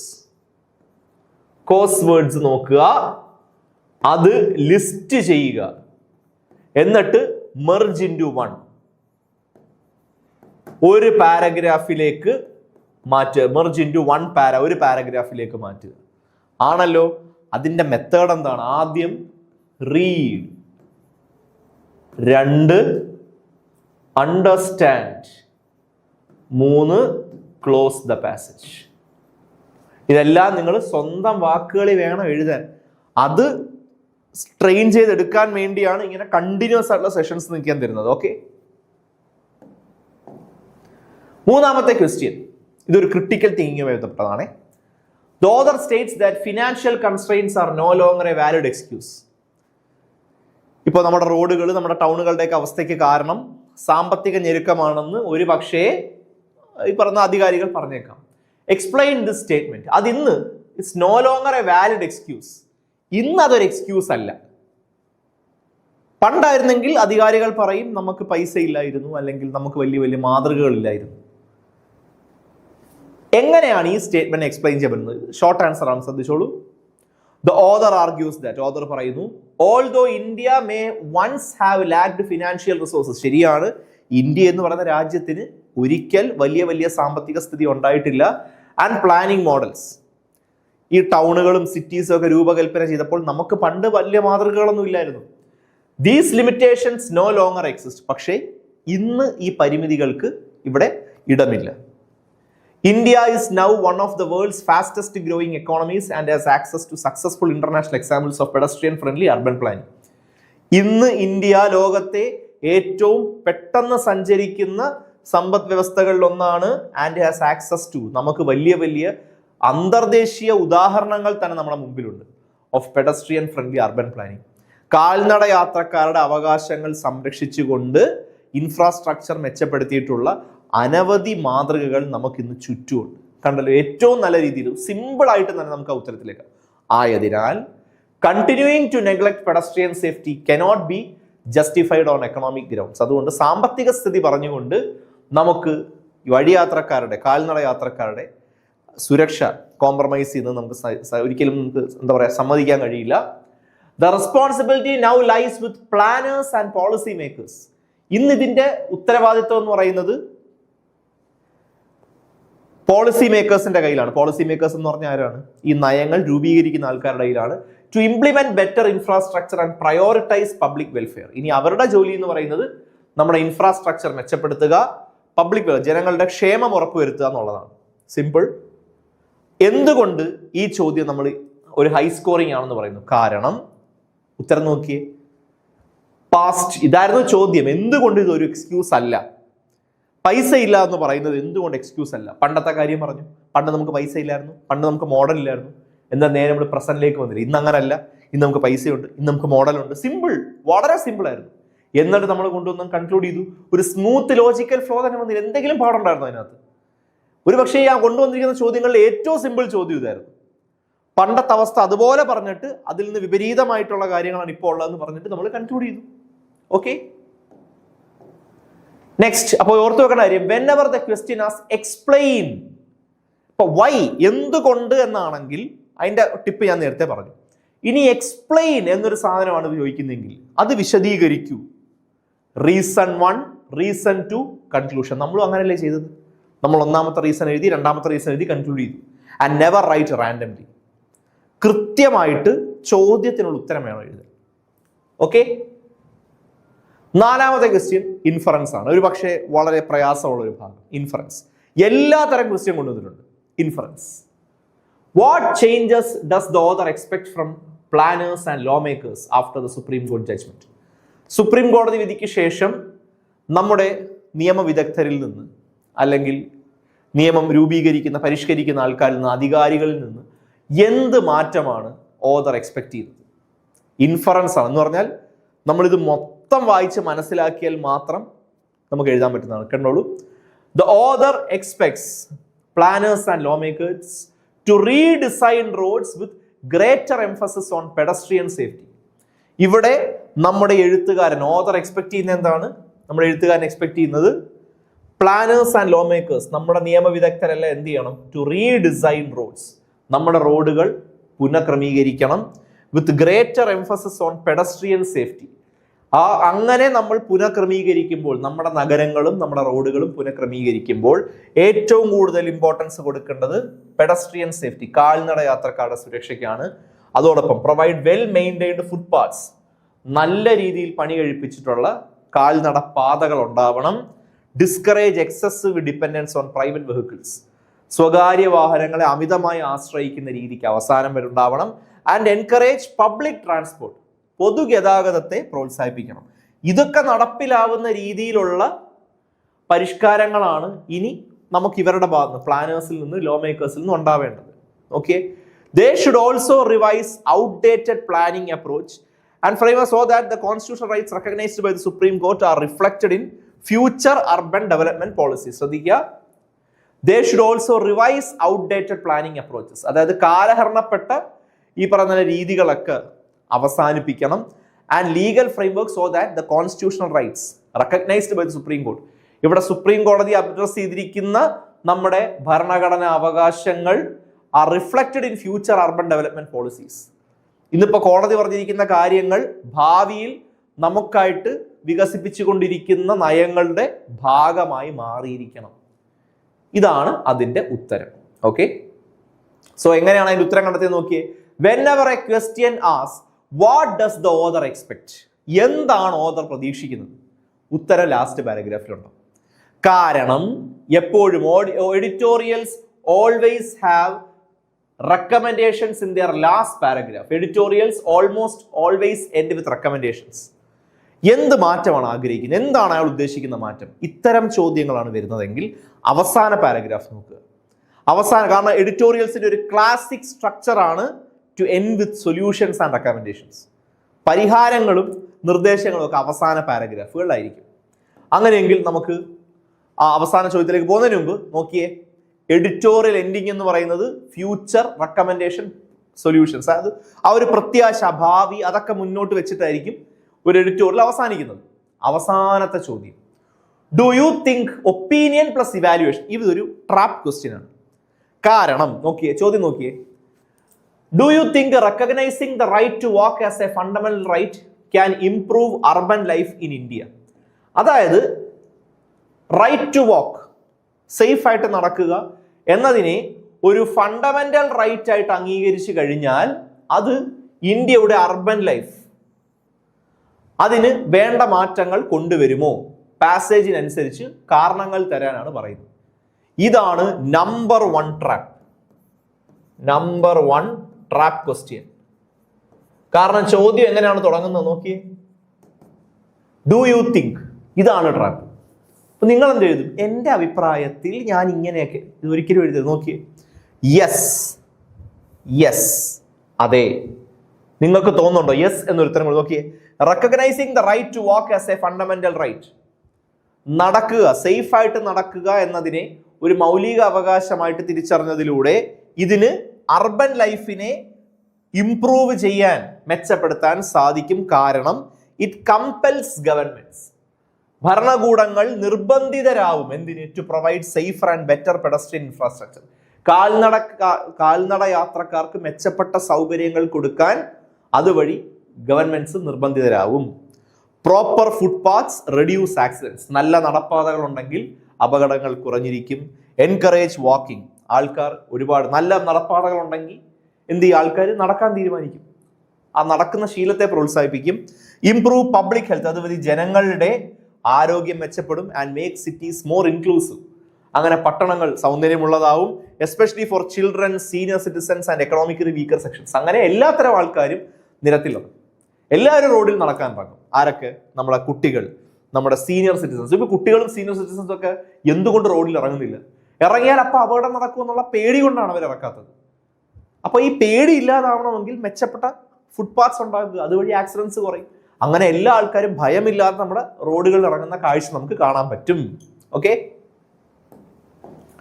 The judgment also promotes a shift from, ജഡ്ജ്മെന്റിൽ ഒരു ഷിഫ്റ്റിനെ കുറിച്ചുകൂടെ സംസാരിക്കുന്നുണ്ട്. From vehicle centred development to human centred planning. നമുക്ക് വേണ്ട വികസനം എന്ന് പറയുന്നത് ഈ പറഞ്ഞ വാഹനങ്ങളെ കേന്ദ്രീകരിച്ചല്ല, മനുഷ്യരെ കേന്ദ്രീകരിച്ചാണ്. ഇഫ് ഇംപ്ലിമെന്റഡ് ഇഫക്റ്റീവ്ലി, നല്ല പോലെ നടപ്പിലാക്കി കഴിഞ്ഞാൽ it can strengthen road safety, road safety ശക്തിപ്പെടും. റെഡ്യൂസ് ട്രാഫിക് കൺജഷൻ, അതായത് ട്രാഫിക് ഞെരുക്കം അവസാനിക്കും. ത്രൂ ബെറ്റർ പബ്ലിക് ട്രാൻസ്പോർട്ട്, പൊതുഗതാഗതം പ്രോത്സാഹിപ്പിക്കപ്പെടുന്നതോടുകൂടി ട്രാഫിക് ഞെരുക്കം കുറയും. And ensure that constitutional rights R reflected in everyday civic life, നമ്മുടെ ദൈനംദിന ജീവിതത്തിൽ നമ്മുടെ മൗലിക അവകാശങ്ങൾ അല്ലെങ്കിൽ ഭരണഘടനാ അവകാശങ്ങൾ യാഥാർത്ഥ്യമാവുന്നത് നമുക്ക് കാണാൻ സാധിക്കും. സിമ്പിൾ. അപ്പൊ എന്തുകൊണ്ട് ഈ ഒരു ചോദ്യം മികച്ചു നിൽക്കുന്നു നോക്കിയേ, ഒപ്പീനിയൻ പറഞ്ഞു, കാരണം പറഞ്ഞു, അതിനുശേഷം ഉദാഹരണം പറഞ്ഞു, അതുകൊണ്ടുള്ള ഗുണം ഇമ്പാക്ട് എന്താന്ന് പറഞ്ഞു, അതിനുശേഷം കൺക്ലൂഡ് ചെയ്തു. And this is exactly how descriptive answers should look. ഇങ്ങനെ വേണം ഡിസ്ക്രിപ്റ്റീവ് ഉത്തരങ്ങൾ. ഒപ്പീനിയൻ പറഞ്ഞു, ഒപ്പീനിയൻ പറഞ്ഞാൽ അതിനെ സപ്പോർട്ട് ചെയ്യുന്ന റീസൺ പറയണം. അതിനുശേഷം പാസേജിൽ നിന്ന് ഉദാഹരണം പറയണം. അതിനുശേഷം അതിൻ്റെ ഇമ്പാക്ട്, അതുകൊണ്ടുണ്ടാവാൻ പോകുന്ന മാറ്റത്തെക്കുറിച്ച് പറയണം. അതിനുശേഷം കൺക്ലൂഡ് ചെയ്യണം. ഇങ്ങനെയാണ് എഴുതേണ്ടത്. അല്ലാതെ ഒരിക്കലും എന്ത് ചെയ്യരുത്, എൻ്റെ അഭിപ്രായം ഇങ്ങനെയാണെന്ന് പറഞ്ഞ് എഴുതരുത്. The race formula for descriptive answers. ഈ ഡിസ്ക്രിപ്റ്റീവ് ഉത്തരങ്ങൾ എഴുതുമ്പോൾ ഈ റേസ് ഫോർമുല നിങ്ങൾ കണക്കിലാക്കിയാൽ മതി, മനസ്സിലാക്കിയാൽ മതി. ഇങ്ങനെ ഇനിയുള്ള ക്ലാസ്സുകളിലെല്ലാം പല പല ഫോർമുലാസ് ഞാൻ തരും, അതെല്ലാം പഠിച്ചു വെച്ചേ. റേസ് ഫോർമുല എന്ന് പറഞ്ഞാൽ respond, R for respond means answer the question directly in the first sentence. ആദ്യ സെന്റൻസിൽ തന്നെ നിങ്ങളുടെ ഉത്തരം ഉണ്ടായിരിക്കണം. ഉത്തരത്തിനുള്ള ന്യായീകരണമാണ് അടുത്തുള്ള സെന്റൻസിൽ കൊടുക്കേണ്ടത്. 2, ആഡ് എവിഡൻസ്. ഉത്തരം എഴുതി കഴിഞ്ഞാൽ വസ്തുതകൾ, കാരണങ്ങൾ, ഉദാഹരണം എല്ലാം പാസേജിൽ നിന്ന് എടുക്കുക. അതാണ് race, RA. Connect the evidence logically with transition words. ഇതാണ് $1 മില്യൺ സാധനമാണ് കേട്ടോ. ഇത് $1 മില്യൺ ഇൻഫോ. അതായത് ഉത്തരം എഴുതുമ്പോൾ, പാസേജിന്റെ ഉത്തരം എഴുതുമ്പോൾ ഫസ്റ്റ് ലൈനിൽ തന്നെ ഉത്തരം എഴുതുക. അതിന്റെ റീസണും കാര്യങ്ങളും രണ്ടാമത്തെ സെന്റൻസിൽ എഴുതുക. എന്നിട്ട് ഇതായി നോക്കി ഈ ട്രാൻസിഷൻ വേർഡ്സ് ഉപയോഗിച്ച് എവിഡൻസിനെ ലിങ്ക് ചെയ്യണം. നോക്കിയേ, therefore, moreover, furthermore, consequently, as a result. ഇതൊക്കെ വെച്ച് നിങ്ങൾ ലിങ്ക് ചെയ്യണം. എന്ന് പറയുന്നത് എന്താണ്? N strongly. Finish with a concluding statement instead of stopping abruptly. പെട്ടെന്ന് അങ്ങോട്ട് ബ്രേക്ക് ഇട്ട് വേണം നിർത്തരുത്. പറഞ്ഞു വേണം അവസാനിപ്പിക്കാൻ. നമ്മൾ നല്ല സ്റ്റേറ്റ്മെന്റ് പറഞ്ഞു വേണം അവസാനം. ഇതാണ് റേസ് ഫോർമുല. റേസ് ഫോർമുല എന്താണെന്ന് കേട്ടോളൂ. റെസ്പോണ്ട്, ആദ്യ വരിയിൽ തന്നെ ഉത്തരം എഴുതുക. രണ്ടാമത്തെ മൂന്നാമത്തെ വരികളിൽ നിങ്ങൾ എന്ത് ചെയ്യുക? അതിന്റെ കാരണങ്ങൾ, ഉദാഹരണങ്ങൾ എഴുതുക. പിന്നീട് ഈ ഉത്തരങ്ങൾ എഴുതുമ്പോൾ കഴിയുന്നത്ര ട്രാൻസിഷൻ വേർഡ്സ്, എവിഡൻസ് ലിങ്ക് ചെയ്യാൻ നല്ല ട്രാൻസിഷൻ വേർഡ്സ് ഉപയോഗിക്കുക. കൺക്ലൂഡിംഗ് സ്റ്റേറ്റ്മെന്റ് സ്ട്രോങ് ആക്കുക. ഇത്രയായി കഴിഞ്ഞാൽ ഏറ്റവും മികച്ച രീതിയിൽ നിങ്ങൾക്ക് എന്ത് ചെയ്യാൻ സാധിക്കും? ഒരു കോംപ്രിഹെൻഷൻ ഉത്തരം എഴുതാൻ സാധിക്കും. കണ്ടല്ലോ. അപ്പൊ നമ്മൾ 5 ചോദ്യവും 5 തരം ചോദ്യമായിരുന്നു. അപ്പൊ 5 തരം ചോദ്യങ്ങൾക്ക് എങ്ങനെ ഉത്തരം എഴുതാം, എങ്ങനെ നമുക്ക് പാസേജിൽ നിന്ന് ഉത്തരത്തിലേക്ക് എത്താം. ഓരോ പാസേജ് ഇപ്പൊ എന്താണ് എക്സ്പ്ലെയിൻ ആണ് ചോദിച്ചിരിക്കുന്നതെങ്കിൽ എന്തായിരിക്കും അതിന്റെ ഉത്തരം, വൈ ആണെങ്കിൽ എന്തായിരിക്കും ഉത്തരം, അഭിപ്രായമാണെങ്കിൽ എന്തായിരിക്കും ഉത്തരം. അങ്ങനെ പലതിനും പല ഫോർമുലകൾ ഉണ്ടെന്ന് ഇപ്പൊ ഏകദേശം പിടികിട്ടിയല്ലോ. അപ്പൊ നമ്മൾ കോംപ്രിഹെൻഷൻ കഴിഞ്ഞിരിക്കുന്നു. നമ്മളൊരു പാസേജ് വായിച്ച് വ്യക്തമായിട്ട് മനസ്സിലാക്കി അതിൽ നിന്ന് വന്ന 5 ചോദ്യങ്ങൾക്ക് നമ്മൾ ഗംഭീരമായിട്ട് ഉത്തരം എഴുതി കഴിഞ്ഞു. നെക്സ്റ്റ് പ്രസി. ഇതൊരു വലിയ പാസേജ് ആയിരുന്നല്ലോ. അതായത് ഏകദേശം ഒരു 4 പാരഗ്രാഫ് ഉണ്ടായിരുന്നു. 4 പാരഗ്രാഫിലായിട്ട് എനിക്ക് തോന്നുന്നു ഏകദേശം 490-നും 500 വാക്കുകൾക്കും ഇടയിലുണ്ട്. അത് നമുക്ക് എങ്ങനെ ഒരു പ്രസിയാക്കാം. ഇനി പ്രയാസമില്ല, കാരണം നമ്മൾ ആ പാസേജ് നല്ലപോലെ വായിച്ചു. ഓരോ പാരഗ്രാഫിൽ എന്താണെന്നുള്ളത് മനസ്സിലായി. ഇപ്പൊ അതുമായി ബന്ധപ്പെട്ട് നമ്മൾ എന്ത് ചെയ്തു? കോംപ്രിഹെൻഷൻ എഴുതി. ഇനി ആ പാസേജ് നമുക്ക് തിരിഞ്ഞു നോക്കേണ്ട കാര്യമില്ല. ഇപ്പൊ നമുക്ക് നല്ലപോലെ മനസ്സിലായിട്ടുണ്ട്. നോക്കിയേ, സ്റ്റെപ്പ് 1. ഇനി നമുക്ക് സ്റ്റെപ്പ് ബൈ സ്റ്റെപ്പ് ആയിട്ട് പോവാം. Scientific dissection of the passage ഒന്ന് കീറി മുറിച്ചേ. ഒന്നാമത്തെ പാരഗ്രാഫിൽ എന്താണ് പറയുന്നത്? ഓൾറെഡി അറിയാലോ, സെൻട്രൽ ഐഡിയ തന്നെയാണ് പറയുന്നത്. The supreme court has recognised the right to walk safely as a fundamental right. റോഡിൽ സുരക്ഷയോടുകൂടി നടക്കുക എന്ന് പറയുന്നതിനെ ഒരു മൗലിക അവകാശമായിട്ട് സുപ്രീം കോടതി റെക്കഗ്നൈസ് ചെയ്ത് കഴിഞ്ഞു. The editorial welcomes this judgment. Editorial ഈ ജഡ്ജ്മെന്റിനെ, ഈ വിധിയെ പോസിറ്റീവായിട്ടാണ് സ്വീകരിക്കുന്നത്. അപ്പോ എന്തായാലും ഫസ്റ്റ് പാരഗ്രാഫിലെ supreme court judgment, right to walk, fundamental right, അത് ഉൾപ്പെടണമല്ലോ. അതാണല്ലോ സെൻട്രൽ ഐഡിയ. സെൻട്രൽ ഐഡിയ എപ്പോഴും ഫസ്റ്റ് പാരഗ്രാഫിൽ ഉണ്ടാവും. അത് ഉൾപ്പെടുത്തിയേ പറ്റൂ. എന്തൊക്കെ കളയാം ഫസ്റ്റ് പാരഗ്രാഫിൽ നിന്ന് നോക്കിയേ. Opening appreciation contains great ideas. മഹത്തായ ആശയങ്ങൾ, പുകഴ്ത്തലൊന്നും വേണ്ട. Emotional praise will go a long way. വലിയ രീതിയിൽ ചർച്ച ചെയ്യപ്പെടും, വലിയ രീതിയിൽ മുന്നോട്ട് പോകും. ഈ വൈകാരിക ഭാഷ വേണ്ട. Philosophical statement, okay, whether their time has come or not. അധികാരികൾ ഇത് നടപ്പിലാക്കാനുള്ള സമയം വന്നോ ഇല്ലയോ ഒന്നും നോക്കണ്ട. ഇത് അവരുടെ ശ്രദ്ധയിൽപ്പെടുത്തുക. ഫിലോസഫിക്കൽ സ്റ്റേറ്റ്മെന്റും വേണ്ട. മനസ്സിലായി? ഇത് 3 എടുത്ത് മാറ്റിയാലും സെൻട്രൽ ഐഡിയ അതുപോലെ നിലനിൽക്കുമല്ലോ. നോക്കിയേ, those are editorial flourishes, not essential ideas. Editorials വായിക്കുമ്പോൾ always look for philosophical, emotional and appreciation words. വൈകാരികമായ, നാടകീയമായിട്ടുള്ള, താത്വികമായിട്ടുള്ള അവലോകനങ്ങളൊന്നും നടക്കുന്നുണ്ട്. 1 ലൈൻ സമ്മറി ഇതാണ് ഒന്നാമത്തെ പാരഗ്രാഫിന്റെ. The supreme court has recognised safe pedestrian movement as a part of fundamental right to movement of freedom. Okay, രണ്ടാമത്തെ പാരഗ്രാഫിൽ അറിയാലോ പ്രശ്നവും അതിന്റെ തെളിവുകളുമാണ് തരുന്നത്. പ്രശ്നവും തെളിവും. This paragraph is the heart of the passage. ഏറ്റവും വലിയ പാരഗ്രാഫും സെക്കൻഡ് പാരഗ്രാഫാണ്. നമ്മുടെ സിറ്റീസ് ഇപ്പോഴും അൺസേഫ് ആണ്, പുവർ പ്ലാനിങ് ആണ് നമ്മുടെ സിറ്റീസിനുള്ളത്, വെഹിക്കിൾ സെന്റേർഡ് റോഡ്സ് ആണ്, റോഡുകളെല്ലാം വാഹനങ്ങളെ കേന്ദ്രീകരിച്ചാണ്, ഗ്രോയിങ് പെഡസ്ട്രിയൻ ഡെത്ത്സ്, ആയിരക്കണക്കിന് ആൾക്കാർ മരിച്ചു വീഴുന്നുണ്ട് ആണല്ലോ. അപ്പൊ എന്തൊക്കെ ഉൾപ്പെടുത്തണം? ആർട്ടിക്കിൾ 19(1D ഉൾപ്പെടുത്തണം. കാരണം അതിനെയാണല്ലോ വ്യാഖ്യാനിച്ചിരിക്കുന്നത്. നമ്മുടെ അർബൻ പ്ലാനിങ് പുവർ ആണെന്ന് പറഞ്ഞിരിക്കണം. പെഡസ്ട്രിയൻസ് നേരിടുന്ന പ്രശ്നങ്ങളെക്കുറിച്ച് പറയണം, മരണങ്ങളെക്കുറിച്ച് പറയണം. എന്തെടുത്ത് കളയണം? 5-year-old ബോയ്, അതൊരു ഉദാഹരണം മാത്രം. ഉദാഹരണങ്ങൾ വേണ്ട. എക്സാമ്പിൾസ് ഡിസപ്പിയർ ഇൻ പ്രസി. 5 വയസ്സുകാരൻ കുട്ടിയുടെ മരണം നമ്മൾ ഉപയോഗിക്കേണ്ട ഇവിടെ. മറിച്ച് ഇത് കാരണം കാൽനട യാത്രക്കാരെന്ന് പറയുന്ന അവഗണിക്കപ്പെട്ട വർഗമാന്നുള്ളൊരു സെൻസ് കിട്ടിയാൽ മതി. എല്ലാ ഉദാഹരണങ്ങളും എടുത്ത് പറയണ്ട. അപ്പൊ 5 വയസ്സുകാരൻ കുട്ടിയുടെ കാര്യം കളഞ്ഞേക്കൂ. റിച്ച് വാസസ് പുവർ ഡിസ്ക്രിപ്ഷൻ വളരെ ഡീറ്റെയിൽഡ് ആയിട്ടൊന്നും വേണ്ട. 100 ഡെത്തുകൾ എല്ലാ ദിവസവും, അതും വേണ്ട. പകരം more than 36,000 pedestrian die annually. ഒരു സ്റ്റാറ്റിസ്റ്റിക്സ് മതി. ഇപ്പൊ ഈ പാരഗ്രാഫിൽ 4-5 സ്റ്റാറ്റിസ്റ്റിക്സ് പറയുന്നത് കൊണ്ട് വേണമെങ്കിൽ ഒരെണ്ണം നിലനിർത്തിക്കോളൂ. ഒരെണ്ണം നിലനിർത്താം. കേട്ടോളൂ. Poor urban planning has prioritised vehicles over pedestrians. നമ്മുടെ സിറ്റീസ്, നമ്മുടെ റോഡ്സ് രൂപകൽപ്പന ചെയ്യുന്നതിൽ വലിയ പാളിച്ച എന്ന് പറയുന്നത് എന്താണ്? കാൽനട യാത്രക്കാർക്കല്ല, വാഹനങ്ങൾക്കാണ് പ്രാധാന്യം കൂടുതൽ. Leading to unsafe roads and rising fatalities. മരണങ്ങൾ ഉയരുന്നു, നമ്മുടെ റോഡുകൾ ഒട്ടും സഞ്ചാരയോഗ്യമല്ലാതെ ആകുന്നു. അത് നമുക്ക് നിലനിർത്താം. മൂന്നാമത്തെ പാരഗ്രാഫിൽ കൗണ്ടർ ആർഗ്യുമെന്റ്. ഈ പറഞ്ഞതിനെതിരെ അധികാരികൾ എന്തായിരിക്കും പറയുന്നത്, അതിനെതിരെയുള്ള മറുപടി. അപ്പോൾ തിരിച്ചു വരാൻ സാധ്യതയുള്ള ആർഗ്യുമെന്റ്, അതിനുള്ള മറുപടി. നോക്കിയേ, ഓൾഡ് എക്സ്ക്യൂസ് അധികാരികൾ പറയും, അതിന്ന് കാര്യമല്ലെന്ന് നമ്മുടെ ഓതർ പറയുന്നുണ്ട്. ആണേ, അതുകൊണ്ട് ഇന്ത്യ ഇന്ന് എക്കണോമിക്കലി സ്ട്രോങ്ങർ ആണ്, ഉൾപ്പെടുത്തണം. ഗ്ലോബൽ മോഡൽസ് ഉണ്ട്, ഉൾപ്പെടുത്തണം. പെഡസ്ട്രിയൻ റൈറ്റ്സിന് അറ്റൻഷൻ വേണം, ഉൾപ്പെടുത്തിയേ പറ്റൂ. എന്തൊക്കെ കളയാം? ഇൻഡിവിജ്വൽ റെഫറൻസ്, ഈ മോട്ടോർ വെഹിക്കിൾ ആക്ട് എടുത്തു പറയണമെന്നില്ല. ജനങ്ങൾ അനുഭവിക്കുന്ന നെഗ്ലക്റ്റിനെ കുറിച്ച് പറഞ്ഞാൽ മതി. Unless the law itself is central to argument, വേണ്ട. ഇൻസ്റ്റഡ് റൈറ്റ്, പകരം ഇങ്ങനെ എഴുതിയാൽ മതി. Existing legal frameworks have inadequately protected pedestrians. ഇന്ന് നിലനിൽക്കുന്ന നിയമ സംവിധാനങ്ങളൊന്നും കാൽനട യാത്രക്കാരെ സഹായിക്കുന്നില്ല. ഇത് അത്യാവശ്യം നല്ലതാണ്. സോ അതിന്റെ 1 ലൈൻ സമ്മറി ആയിട്ട് നമുക്ക് ഇങ്ങനെ എഴുതാം. Economic limitations can no longer justify neglecting pedestrian rights. സാമ്പത്തിക ഞെരുക്കങ്ങൾ ഇന്ന് ഈ പറയുന്ന എന്താ പറയുക, സാമ്പത്തിക ഞെരുക്കം എന്ന് പറയുന്നത് ഇന്ന് ഒരിക്കലും എന്ത് ചെയ്യാൻ സാധിക്കില്ല. ഇന്ന് നമുക്കതൊരു ന്യായമായിട്ട് പറയാൻ സാധിക്കില്ല. നമ്മുടെ പെഡസ്ട്രിയൻ റൈറ്റ്സ്, കാൽനട യാത്രക്കാരുടെ അവകാശങ്ങൾ സംരക്ഷണവുമായി ബന്ധപ്പെട്ട് ഇന്ന് നമുക്ക് സാമ്പത്തിക ഞെരുക്കം പറയാൻ സാധിക്കില്ല. 4ാമത്തെ പാരഗ്രാഫിൽ സൊല്യൂഷനാണ് ആണല്ലോ. പ്രധാനമായിട്ട് എന്തൊക്കെയാ പറയുന്നത്? റീഡിസൈൻ റോഡ്സ്, നമ്മുടെ റോഡുകൾ രൂപകൽപ്പന ചെയ്യണം നല്ല പോലെ. പ്രൊമോട്ട് പബ്ലിക് ട്രാൻസ്പോർട്ട്, പൊതുഗതാഗതം നമ്മൾ പ്രോത്സാഹിപ്പിക്കണം. ഡിസ്കറേജ് എക്സസീവ് പ്രൈവറ്റ് ട്രാൻസ്പോർട്ട്, ഈ സ്വകാര്യ വാഹനങ്ങളുടെ ഉപയോഗം കഴിയുന്നതും നിരുത്സാഹപ്പെടുത്തുക. ഫ്യൂച്ചർ പ്ലാനിങ്, ഭാവിയിൽ റോഡുകൾ നിർമ്മിക്കുമ്പോൾ അല്ലെങ്കിൽ ടൗൺ പ്ലാൻ ചെയ്യുമ്പോൾ മെച്ചപ്പെട്ട രീതിയിൽ നടപ്പിലാക്കുക. സോ എന്തൊക്കെ ഉൾപ്പെടുത്തണം? റോഡ് ഡിസൈൻ ഉൾപ്പെടുത്തണം, പബ്ലിക് ട്രാൻസ്പോർട്ട് ഉൾപ്പെടുത്തണം, പോളിസി റിഫോം ഉൾപ്പെടുത്തണം, പെഡസ്ട്രിയൻ ഫസ്റ്റ് പ്ലാനിങ്, അതായത് കാൽനട യാത്രക്കാർക്ക് മുൻതൂക്കം കൊടുത്തുള്ള പ്ലാനിങ് വേണം എന്ന് പറയുന്നതും കൂടി ഉൾപ്പെടുത്തണം. എന്തൊക്കെ കളയണം?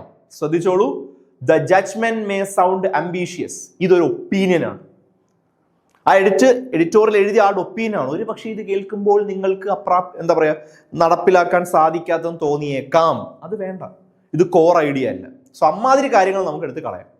നോക്കിയേ, future planning should prioritise pedestrian safety and sustainable transport practices. That's enough. ഇനി നമുക്ക് 2ാമത്തെ സ്റ്റെപ്പ്, നമ്മൾ ഓരോ പാരഗ്രാഫിന്റെയും ഡൈസെക്ഷൻ നടത്തി. 2ാമത്തെ സ്റ്റെപ്പ് എന്ന് പറഞ്ഞു കഴിഞ്ഞാൽ ആ കണ്ടന്റ് പിരമിഡ്, സെൻട്രൽ ഐഡിയ നമ്മൾ ആദ്യം പറയുന്നു. അത് വാക്കിംഗ് എന്ന് പറയുന്ന ഫണ്ടമെന്റൽ റൈറ്റ്. അതിനുശേഷം പ്രശ്നങ്ങൾ എടുത്ത് പറയണം.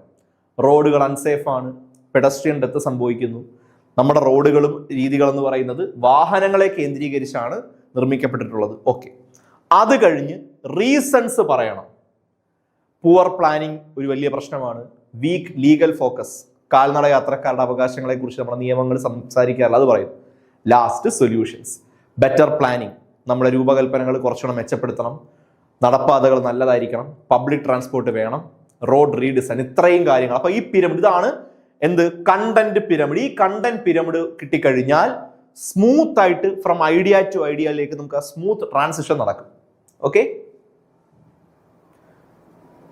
സ്റ്റെപ്പ് 3, എന്തൊക്കെ കളയണം എന്നുള്ള ആദ്യം നോക്കാം. നോക്കിയേ, എക്സാമ്പിൾസ് കളഞ്ഞേക്കൂ, കഥകൾ കളഞ്ഞേക്കൂ, പേഴ്സണൽ ഒപ്പീനിയൻ കളഞ്ഞേക്കൂ, repeated ideas, extra adjective, statistics beyond 1.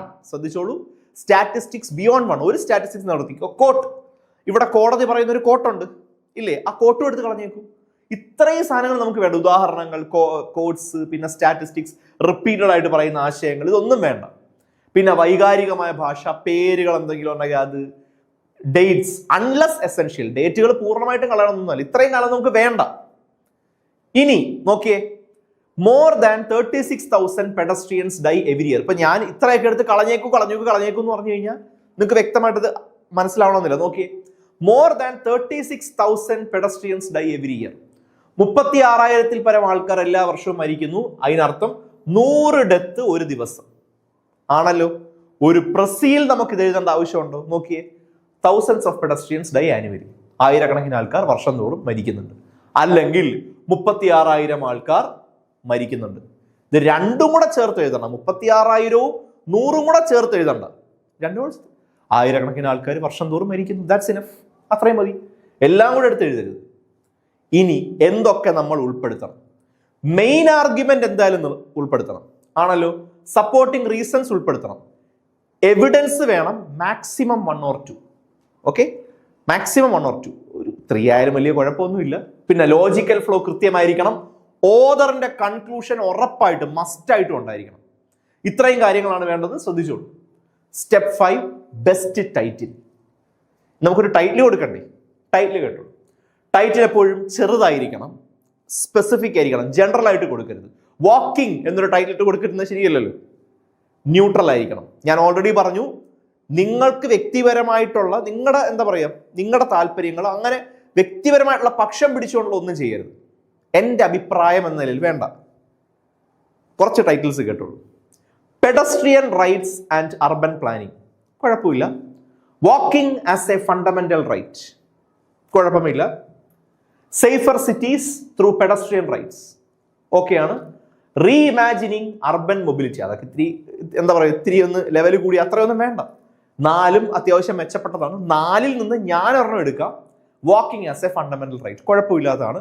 മെച്ചപ്പെട്ട ഒരുപക്ഷെ ടൈറ്റിൽസ് നിങ്ങൾക്ക് കൊടുക്കാൻ പറ്റുന്നുണ്ടെങ്കിൽ കൊടുക്കാം. നല്ല ഉണ്ടെങ്കിൽ നിങ്ങളൊന്ന് കമന്റ് ചെയ്തേക്കണം കേട്ടോ, നല്ല ടൈറ്റിൽസ് ഒക്കെ ഉണ്ടെങ്കിൽ. അടുത്തത് connectors. Never write disconnected sentences. ഒരു പ്രസി എഴുതുമ്പോൾ ഏറ്റവും ശ്രദ്ധിക്കണം. നമുക്ക് ഏറ്റവും കൂടുതൽ ആവശ്യം ഇവരെയാണ്, കണക്റ്റേഴ്സിനെയാണ്. കാരണം നമ്മളൊരു 500 വാക്കുള്ള സാധനമാണ് ചുരുക്കി 150-170 ആക്കാൻ പോകുന്നത്. അപ്പൊ അവിടെ കണക്റ്റേഴ്സ് വേണം.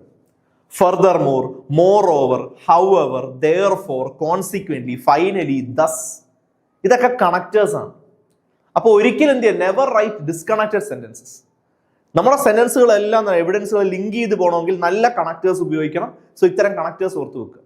Step 7, count the words. ഇതൊരു പ്രധാനപ്പെട്ട സ്റ്റെപ്പായിട്ട് നിങ്ങൾ വാക്കുകളിൽ നിന്ന് എണ്ണി എഴുതണമെന്നല്ല ഞാൻ ഉദ്ദേശിച്ചത്. ഇതിപ്പോ ഞാൻ നിങ്ങൾക്ക് എക്സ്പ്ലെയിൻ ചെയ്യുന്നതുകൊണ്ട് ഈ ഒരു മെത്തേഡ് ഉൾപ്പെടുത്തുന്നതേ ഉള്ളൂ. ഒറിജിനൽ പാസേജ് 510 വാക്കാണ്. എനിക്ക് 495-നും 510 അത്രയും വാക്ക് വരും. അപ്പോൾ പ്രസി എന്ന് പറയുന്നത് 1/3 ആണല്ലോ എന്ന് പറയുമ്പോൾ അക്സെപ്റ്റബിൾ റേഞ്ച് എന്ന് പറയുന്നത് 165 to 175, ഒരു 170 വാക്കിൽ നമുക്ക് അങ്ങ് എഴുതി കളയാം. 170 വേർഡ്സിൽ. അപ്പോൾ ഒരു 500 വാക്ക് നമ്മൾ എന്ത് ചെയ്യുന്നു, ആ 1/3ലേക്ക് 170ൽ കൊണ്ടുവരികയാണ്. ഇനി ഫൈനൽ സ്റ്റെപ്പിലേക്ക് വരുന്നതിന് മുമ്പ്, ബിഫോർ റൈറ്റിംഗ്, എഴുതുന്നതിന് മുമ്പ് നിങ്ങളൊന്ന് നോക്കുക. Can 2 sentences become 1? അതായത് ഒരു പ്രസി എഴുതി ഏറ്റവും മുന്നിൽ മാർക്ക് സ്കോർ ചെയ്യുന്ന ആൾക്കാർ ശ്രദ്ധിക്കേണ്ട കാര്യങ്ങൾ, അല്ലെങ്കിൽ അവർ ശ്രദ്ധിക്കുന്ന കാര്യങ്ങൾ ഇതൊക്കെയാണ്. 2 സെന്റൻസിനെ ഒന്നാക്കാൻ സാധിക്കും. 4 വാക്കുകൾക്ക് പകരം can 4 words become 1? Can 1 paragraph become 1 sentence? ഒരു പാരഗ്രാഫിന് നമുക്ക് ഒരു സെന്റൻസ് ആക്കി ചുരുക്കാൻ പറ്റുമോ? ഇത് മാത്രം ഒരു 30 വാക്ക് സേവ് ചെയ്യും. മനസ്സിലായല്ലോ? 30 വേർഡ്സോളം സേവ് ചെയ്യുന്ന മാർഗങ്ങൾ ഇതാണ്. 2 സെന്റൻസിനെ എങ്ങനെങ്കിലും ഒന്നാക്കാൻ പറ്റുമോ? ഒരു പാരഗ്രാഫിനെ തന്നെ നമുക്കൊരു 1-2 സെന്റൻസിലേക്ക് ചുരുക്കാൻ കഴിയുമോ? അത്രയും നിങ്ങൾക്ക് ചെയ്യാൻ പറ്റിയാൽ തന്നെ, അത് ഉടനെ ചെയ്യാൻ പറ്റുമെന്നല്ല, പ്രാക്ടീസ് ചെയ്ത് വരുമ്പോഴാണ് ചെയ്യാൻ പറ്റുന്നത്. കോമൺ മിസ്റ്റേക്സ്, പ്രധാനമായിട്ട് ആൾക്കാർ ചെയ്യുന്ന പ്രശ്നങ്ങൾ എന്തൊക്കെയാണെന്ന് കേട്ടോ. കോപ്പിയിങ് സെന്റൻസ് അതുപോലെ കോപ്പി ചെയ്ത് വെക്കുന്നത് ചെയ്യാൻ പാടില്ല. ഉദാഹരണങ്ങൾ നിലനിർത്തണ്ട, ഒപ്പീനിയൻസ് എഴുതരുത്, പേഴ്സണൽ കൺക്ലൂഷൻ, നിങ്ങളുടെ വ്യക്തിപരമായുള്ള കാര്യങ്ങൾ പറഞ്ഞു കൊടുക്കരുത്, സെൻട്രൽ ഐഡിയ നഷ്ടപ്പെടുത്തരുത്, റോങ് സീക്വൻസ് പാടില്ല, ലോജിക്കൽ ഫ്ലോ ഉണ്ടായിരിക്കണം, പറഞ്ഞിരിക്കുന്ന ഓർഡറിൽ എഴുതുക, ടൈറ്റിൽ കൊടുക്കാതിരിക്കുന്ന തെറ്റ് പലപ്പോഴും കുട്ടികൾ ചെയ്യാറുണ്ട്, ടൈറ്റിൽ കൊടുക്കണം, നോ വേർഡ് കൗണ്ട്. അതൊരു പ്രധാനപ്പെട്ട കാര്യമായിട്ട് ഞാൻ പറയുന്നില്ല. അതായത് പല പ്രസിയിലും ഏറ്റവും ഒടുവിൽ താഴെ അവരെന്ത് ചെയ്യും, ബ്രാക്കറ്റിൽ 160 വേർഡ്സ് അല്ലെങ്കിൽ 150 വേർഡ്സ് എന്നൊക്കെ എഴുതുന്നത് കാണാം. ഓക്കെ, സോ ഇതൊരു വളരെ പ്രധാനപ്പെട്ട കാര്യമായിട്ട് ഞാൻ പറയുന്നില്ല. നിങ്ങൾ നിങ്ങളുടെ പ്രസ് ചെയ്തിട്ട് താഴെ ടോട്ടൽ ഇത്ര വേർഡ്സ് എന്ന് എഴുതുന്നതിൽ തെറ്റില്ല. അത് നിർബന്ധമാണെന്ന് ചോദിച്ചു കഴിഞ്ഞാൽ ഞാൻ അങ്ങനെ പറയത്തില്ല, നിർബന്ധമാണെന്ന് പറയത്തില്ല. ഓക്കെ, ഇനി ഇതാണ് നിങ്ങളുടെ formula. Trim, theme, reason, important evidence, measures. കണ്ടോളൂ. തീം, എന്തിനെ കുറിച്ചാണ് പാസേജ്, അതാണ് ആദ്യമേ എഴുതേണ്ടത്. റീസൺ, എന്തൊക്കെയാണ് പ്രോബ്ലംസ്.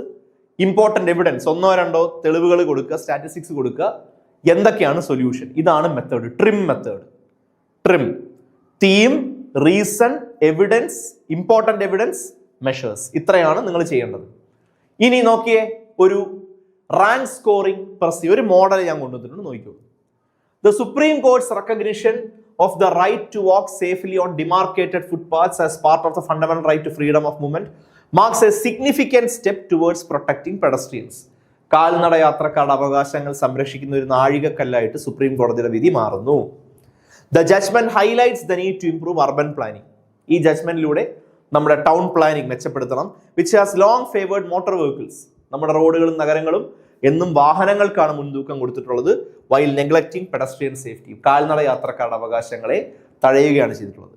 ആസ് എ റിസൾട്ട്, അത് കാരണം തൗസൻഡ്സ് ഓഫ് പെഡസ്ട്രിയൻസ് ഇന്ത്യൻ റോഡുകളിൽ എല്ലാ വർഷവും മരിച്ചു വീഴുന്നു. കാരണം എന്താണ്? ഇൻഅഡിക്വേറ്റ് ഇൻഫ്രാസ്ട്രക്ചർ, വേണ്ട രീതിയിലുള്ള ഇൻഫ്രാസ്ട്രക്ചർ ഇല്ല, അൺസേഫ് റോഡ് ഡിസൈൻ, നമ്മുടെ റോഡുകൾ രൂപകൽപ്പന ചെയ്തിരിക്കുന്ന രീതികളും വളരെ മോശമാണ്. All the economic limitations were one sided as reasons. ഒരിക്കൽ എക്കണോമിക് റീസൺസ് വലിയ റീസൺ ആയിരുന്നെങ്കിലും India now has the financial capacity and access to successful international models. ഇന്ന് അന്തർദേശീയ മാതൃകകൾ നമ്മുടെ മുമ്പിലുണ്ട്. Existing legal and planning frameworks must therefore be revised. അവിടെ നിലനിൽക്കുന്ന നിയമ രീതികളെല്ലാം അല്ലെങ്കിൽ നിയമവ്യവസ്ഥകളെല്ലാം തന്നെ നമ്മൾ എന്ത് ചെയ്യുക, കുറച്ചുകൂടെ മെച്ചപ്പെടുത്തുക. To place greater emphasis on human centred development. മനുഷ്യ കേന്ദ്രീകൃതമായുള്ള വികസനമാണ് നമുക്ക് വേണ്ടത്. Future urban planning should ensure safe footpaths, redesign roads with pedestrians in mind. അതുകൊണ്ട് ഇനി അങ്ങോട്ട് ഭാവിയിൽ നമ്മുടെ സിറ്റീസ് പ്ലാൻ ചെയ്യുമ്പോൾ സേഫ് ആയിട്ടുള്ള ഫുട്പാത്തുകൾ വേണമെന്ന് നമ്മൾ ഉറപ്പുവരുത്തുക. നമ്മുടെ റോഡുകൾ റീഡിസൈൻ ചെയ്യുക, കാൽനട യാത്രക്കാരെ മനസ്സിൽ വെച്ചുകൊണ്ട് റീഡിസൈൻ ചെയ്യുക.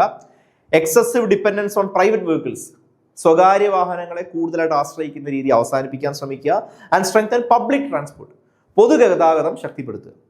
Such measures will help translate constitutional rights into practical reality and create safer, more inclusive and sustainable urban spaces for all citizens. എല്ലാം കൂടെ ചേർത്തൊരു 170 വാക്യം. നമ്മൾ ഈ പറഞ്ഞ തീം, റീസൺസ്, എവിഡൻസ്, സൊല്യൂഷൻ, 4 കൂടെ ആയപ്പോൾ തന്നെ വെറും 170 വാക്കിൽ നമ്മൾ ഏറ്റവും മികച്ച ഒരു പ്രസി എഴുതിയിരിക്കുന്നു.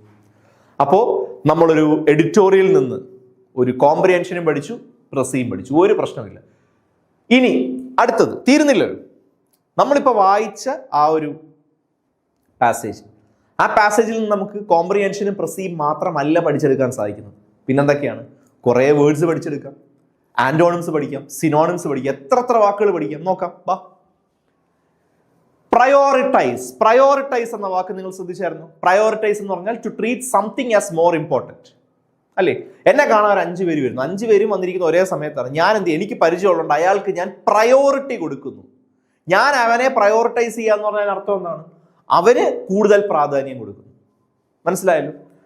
പ്രയോറിറ്റൈസ് എന്ന് പറഞ്ഞാൽ to treat something as more important, ഒരു കാര്യത്തിന് കൂടുതൽ പ്രാധാന്യം നൽകുന്നതിനാണ് പ്രയോറിറ്റൈസ് എന്ന് പറയുന്നത്. നോക്കിയേ, synonyms: prefer, give precedence to, അത് അടുത്ത് ബന്ധപ്പെട്ട ഒരു പദമാണ്, അതുകൊണ്ടാണ് വെച്ചിരിക്കുന്നത്. പിന്നെ emphasise. So emphasise, prefer, prioritise, ഇതെല്ലാം റിലേറ്റഡ് വേർഡ്സ് ആണ്. കിട്ടിയല്ലോ? അതോടൊപ്പം അതിൻ്റെ ആന്റോണിംസും പഠിക്കണം. നോക്കിയേ, ഇഗ്നോർ. പ്രയോറിറ്റൈസ് എന്ന് പറഞ്ഞാൽ എന്താണ്? അയാൾക്ക് കൂടുതൽ പ്രാധാന്യം കൊടുക്കുന്നു. ഞാൻ ഒരാൾക്ക് കൂടുതൽ പ്രാധാന്യം കൊടുത്തു, അതിനർത്ഥം ബാക്കിയുള്ള ഞാൻ തഴഞ്ഞു, ignore. Neglect, ignore. Overlook, ignore. എല്ലാത്തിനും അർത്ഥം എന്താണ്? തഴയുക. ഓവർലുക്ക് എന്ന് വെച്ചാൽ തഴയപ്പെട്ടു. സെന്റൻസ് നോക്കിയേ, the government should prioritise pedestrian safety. ഭരണകൂടം കാൽനട യാത്രക്കാരുടെ സേഫ്റ്റി പ്രയോറിറ്റൈസ് ചെയ്യണം, അതിന് കൂടുതൽ പ്രാധാന്യം കൊടുക്കണം. കണ്ടല്ലോ, ഇത് കൂടുതലും ശ്രദ്ധിക്കുക, പ്രയോറിറ്റി, പ്രയോറിറ്റൈസേഷൻ പോലെയുള്ള വാക്കുകളായിട്ടൊക്കെ വരാം. അതിന്റെ അർത്ഥം ഇത് തന്നെ. Okay, next demarcated. ഡിമാർക്കേറ്റഡ് എന്ന് പറഞ്ഞാൽ clearly marked or defined. Demarcated footpath എന്നല്ലേ പറയുന്നത്. എന്ന് പറഞ്ഞാൽ കൃത്യമായി വരച്ച് അതിർത്തിയൊക്കെ തിരിച്ച് പാതയോരം എന്നാണ് അർത്ഥം. അപ്പൊ ഡിമാർക്കേറ്റഡ് വെച്ചാൽ ക്ലിയർലി മാർക്ക് ചെയ്തപ്പെട്ട, ക്ലിയർലി വ്യക്തമായിട്ട് നിർവചിക്കപ്പെട്ടതെന്നാണ് അർത്ഥം ഡിമാർക്കേറ്റഡ്. സിനോണിംസ് നോക്കിയേ, marked, defined, outlined, delimited. Antonyms നോക്കിയേ, അൺഡിഫൈൻഡ്, അൺമാർക്ഡ്, അൺക്ലിയർ. കണ്ടല്ലോ, സിമ്പിൾ അല്ലേ? അപ്പൊ നമ്മൾ ഇതുവരെ 2 വാക്കായതേ ഉള്ളൂ, എത്ര വാക്ക് പിടിച്ചു? 10 വാക്കുകൾ പഠിച്ചു. അപ്പൊ ഡിമാർക്കേറ്റഡിന്റെ സിനോണിംസ് ആണ് മാർക്ഡ്, ഡിഫൈൻഡ്, വ്യക്തമായിട്ട് നിർവചിക്കപ്പെട്ട, വ്യക്തമായിട്ട് മാർക്ക് ചെയ്യപ്പെട്ട, വ്യക്തമായിട്ട് ഔട്ട്ലൈൻ ചെയ്യപ്പെട്ടതെന്ന്. അപ്പൊ ആന്റോണിംസ് എന്താ? Undefined, unmarked, unclear. Okay, the school has demarcated parking spaces. വ്യക്തമായിട്ട് അതിർത്തി വരച്ച് തിരിച്ച് നിർവചിക്കപ്പെട്ട പാർക്കിംഗ് സ്പേസ് ആ സ്കൂളിനുണ്ട്, അതാണ് ഡിമാർക്കേറ്റഡ്. സിമ്പിൾ അല്ലേ? Next, enforceable. ഇതൊരു എൻഫോഴ്സബിൾ ഡ്യൂട്ടി ആണെന്നൊക്കെ പറയുന്നു, എൻഫോഴ്സബിൾ ലോ എന്ന് പറയുന്നുണ്ട്. എൻഫോഴ്സബിൾ എന്ന് പറഞ്ഞാൽ capable of being legally implemented, നിയമത്തിന്റെ സഹായത്താൽ നടപ്പിലാക്കാൻ പറ്റുന്നത്, അതാണ് എൻഫോഴ്സബിൾ. ഫോഴ്സ് ചെയ്യപ്പെടുന്നു എന്നല്ല, നിയമത്തിന്റെ സഹായത്താൽ നടപ്പിലാക്കാൻ പറ്റുന്നത് എന്നാണ് അർത്ഥം എൻഫോഴ്സബിൾ. നോക്കിയേ, ബൈൻഡിങ്, കമ്പൽസറി, മാൻഡേറ്ററി. ആന്റോണിംസ് നോക്കിയേ, ഓപ്ഷണൽ, വോളണ്ടറി, നോൺ ബൈൻഡിങ്. അപ്പോൾ സിനോണിംസ് കിട്ടിയല്ലോ എൻഫോഴ്സബിളിന്റെ, ബൈൻഡിങ്, കമ്പൽസറി, മാൻഡേറ്ററി. ഉറപ്പായിട്ട് നിയമത്തിന്റെ സഹായത്താൽ നടപ്പിലാക്കാൻ പറ്റുന്നത്, ഉറപ്പായിട്ട് നടപ്പിലാക്കേണ്ടതെന്നൊക്കെയാണ് അർത്ഥം. അപ്പോൾ എന്താണ്? Binding, compulsory, mandatory. ആന്റോണിംസ് ആയിട്ട് ഓപ്ഷണൽ, വോളണ്ടറി, നോൺ ബൈൻഡിങ്. ഇനി പ്ലേഗ്. പ്ലേഗ് എന്ന് പറഞ്ഞാൽ to continuously trouble, that has been plaguing our cities എന്നല്ലേ പറയുന്നത്. അതായത് കുറച്ചു കാലമായിട്ട് കണ്ടിന്യൂസ്ലി ട്രബിൾ, കാലങ്ങളായിട്ട് തുടർന്നുകൊണ്ടിരിക്കുന്ന പ്രശ്നം എന്നാണ് അർത്ഥം. പ്ലേഗ്. നോക്കിയേ, സിനോണിംസ് നോക്കിയേ, അഫ്ലിക്റ്റ്, ടോർമെന്റ്, ട്രബിൾ, ഹോണ്ട്. ഹോണ്ട് ചെയ്യാന്ന് പറഞ്ഞാൽ എന്താണ്? നമ്മളിങ്ങനെ വേട്ടയാടിക്കൊണ്ടിരിക്കുന്നു. ഇപ്പോൾ ഒരു പ്രശ്നം നിരന്തരമായിട്ട് തന്നെ വേട്ടയാടിക്കൊണ്ടിരിക്കുകയാണെങ്കിൽ അതിനെന്താ പറയുക? ഇറ്റ്സ് പ്ലേഗിങ് മീ എന്ന് പറയാം. അപ്പൊ ആന്റോണിംസ് നോക്കിയേ, റിലീവ്. റിലീവ് എന്താണ്? ആശ്വാസം. ഇപ്പൊ ആരും വേട്ടയാടുന്നില്ല. Comfort, heal. കണ്ടല്ലോ, traffic congestion continues to plague cities. Traffic കുരുക്കുകൾ ഇന്നും നഗരങ്ങളെ പ്ലേഗ് ചെയ്യുന്നു എന്ന് പറഞ്ഞാൽ എന്താണ്? ഇന്നും നഗരങ്ങളെ പ്രശ്നത്തിലാക്കുന്നു, ഇന്നും നഗരങ്ങളെ വേട്ടയാടുന്ന പ്രശ്നമാണ് എന്നാണ്. വേട്ടയാടുന്ന പ്രശ്നം, അതാണ് പ്ലേഗ്. കണ്ടല്ലോ, to continuously trouble. Synonyms afflict, torment, trouble, haunt. Antonyms നോക്കിയേ, റിലീവ്, കംഫേർട്ട്, ഹീൽ. അടുത്തത് അണ്ടർബെല്ലീസ്. അണ്ടർബെല്ലീസ് എന്ന വാക്ക് നമുക്ക് പാരഗ്രാഫിൽ നിന്ന് കിട്ടിയതാണ്. അതായത് ചില ഇടങ്ങൾ നോക്കിക്കഴിഞ്ഞാൽ റിച്ച് ആയ ആൾക്കാർക്ക്, പവർഫുൾ ആയിട്ടുള്ള ആൾക്കാർക്കുള്ള സ്ഥലമുണ്ട്. പക്ഷെ അണ്ടർബെല്ലീസ് നോക്കിക്കഴിഞ്ഞാൽ, അണ്ടർബെല്ലി എന്ന് പറഞ്ഞാൽ the hidden unpleasant side of something. ഒരു സ്ഥലത്തിന്റെ അണ്ടർബെല്ലി, ഒരു സിറ്റിയുടെ അണ്ടർബെല്ലി എന്ന് പറഞ്ഞാൽ എന്താണ്? ഒരു സിറ്റിയിലെ ഏറ്റവും പ്രധാനപ്പെട്ട സ്ഥലം, ഒരു വെറുതെ എടുത്തു നോക്കുക, അവിടുത്തെ രാഷ്ട്രീയ പ്രവർത്തകർ താമസിക്കുന്ന, സിനിമാക്കാർ താമസിക്കുന്ന, സ്വാധീനമുള്ള ആൾക്കാർ താമസിക്കുന്ന, സമ്പന്നത്തുള്ള ആൾക്കാർ താമസിക്കുന്ന ഒരു സ്ഥലമുണ്ടാവും. ആ സ്ഥലം എന്ന് പറയുന്നത് ഇത്തിരി കൂടെ പോർഷ് ഏരിയ ആയിരിക്കും. പക്ഷെ ആ നഗരത്തിന് അണ്ടർബെല്ലി എന്ന് പറയുമ്പോൾ അവിടുത്തെ ഒരു പക്ഷേ പറഞ്ഞ ഏറ്റവും ദരിദ്രർ താമസിക്കുന്ന, ഒരു പക്ഷേ സാമൂഹ്യ പിന്നോക്ക അവസ്ഥയിലുള്ള ആൾക്കാർ താമസിക്കുന്ന സ്ഥലമാവാൻ ചിലപ്പോൾ അണ്ടർബെല്ലി എന്ന് പറയുന്നത്. Means the hidden unpleasant side of something. ഒരു പക്ഷേ കുറെ ക്രിമിനൽസ് തിങ്ങിപ്പാർക്കുന്ന സ്ഥലം, പോക്കറ്റ് അടി ആൾക്കാർ തിങ്ങിപ്പാർക്കുന്ന സ്ഥലം, അതൊക്കെയാണ് അണ്ടർബെല്ലി എന്ന് പറയുന്നത്. അതായത് എന്തിൻ്റെയോ ഹിഡൻ, അൺപ്ലസന്റ്, അത്ര നല്ലതല്ലാത്ത വശം എന്നാണ് അർത്ഥം. നോക്കിയേ, ഡാർക്ക് സൈഡ്, അത് കിട്ടിയല്ലോ. അപ്പം ഇരുണ്ട വശം. ഒരു നഗരത്തിന്റെ അണ്ടർബെല്ലി എന്ന് പറഞ്ഞാൽ നഗരത്തിന്റെ ഇരുണ്ട വശം, ആൾക്കാർ അങ്ങോട്ട് പോകാത്ത, അത്ര പ്രസന്നതയോ അല്ലെങ്കിൽ അത്ര സുഖമൊന്നും ഇല്ലാത്തൊരു സ്ഥലം. നോക്കിയേ, dark side, hidden aspect, weakness. Antonyms നോക്കിയേ, സ്ട്രെങ്ത്, അഡ്വാൻറ്റേജ്, പോസിറ്റീവ് സൈഡ്. ഇത് ഓർത്തുക, dark side, strength, advantage, positive, ഇതൊക്കെ അതുമായി ബന്ധപ്പെട്ട ആന്റോണിംസ് ആണ്. The city's underbelly reflects inequality. ആ നഗരത്തിന്റെ അണ്ടർബെല്ലിയിലേക്ക് ഇറങ്ങി ചെന്ന് കഴിഞ്ഞാൽ നമുക്ക് അസമത്വം കാണാൻ സാധിക്കും. Okay, next condemned. കണ്ടംഡ് എന്ന് പറഞ്ഞാൽ എന്താണ്?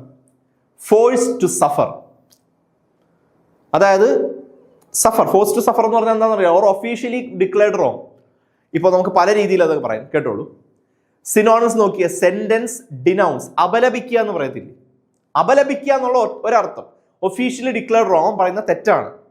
ഇപ്പം ഞാൻ എൻ്റെ ഒരു കൂട്ടുകാരനും ഞങ്ങൾ അടുത്ത സുഹൃത്തുക്കളാണ്, അവൻ പറഞ്ഞിരിക്കുന്ന ഒരു വളരെ എന്താ പറയുക മനുഷ്യത്വ വിരുദ്ധമായ ഒരു സ്റ്റേറ്റ്മെന്റ്. കൂട്ടുകാരനായിട്ട് കൂടി ഞാൻ എന്ത് ചെയ്യുന്നു, അവൻ പറഞ്ഞത് തെറ്റാന്ന് പറഞ്ഞു. ഐ കണ്ടംഡ് ഹിസ് സ്റ്റേറ്റ്മെന്റ് എന്ന് വെച്ചാൽ ഞാൻ അതിനെ അപലപിച്ചു.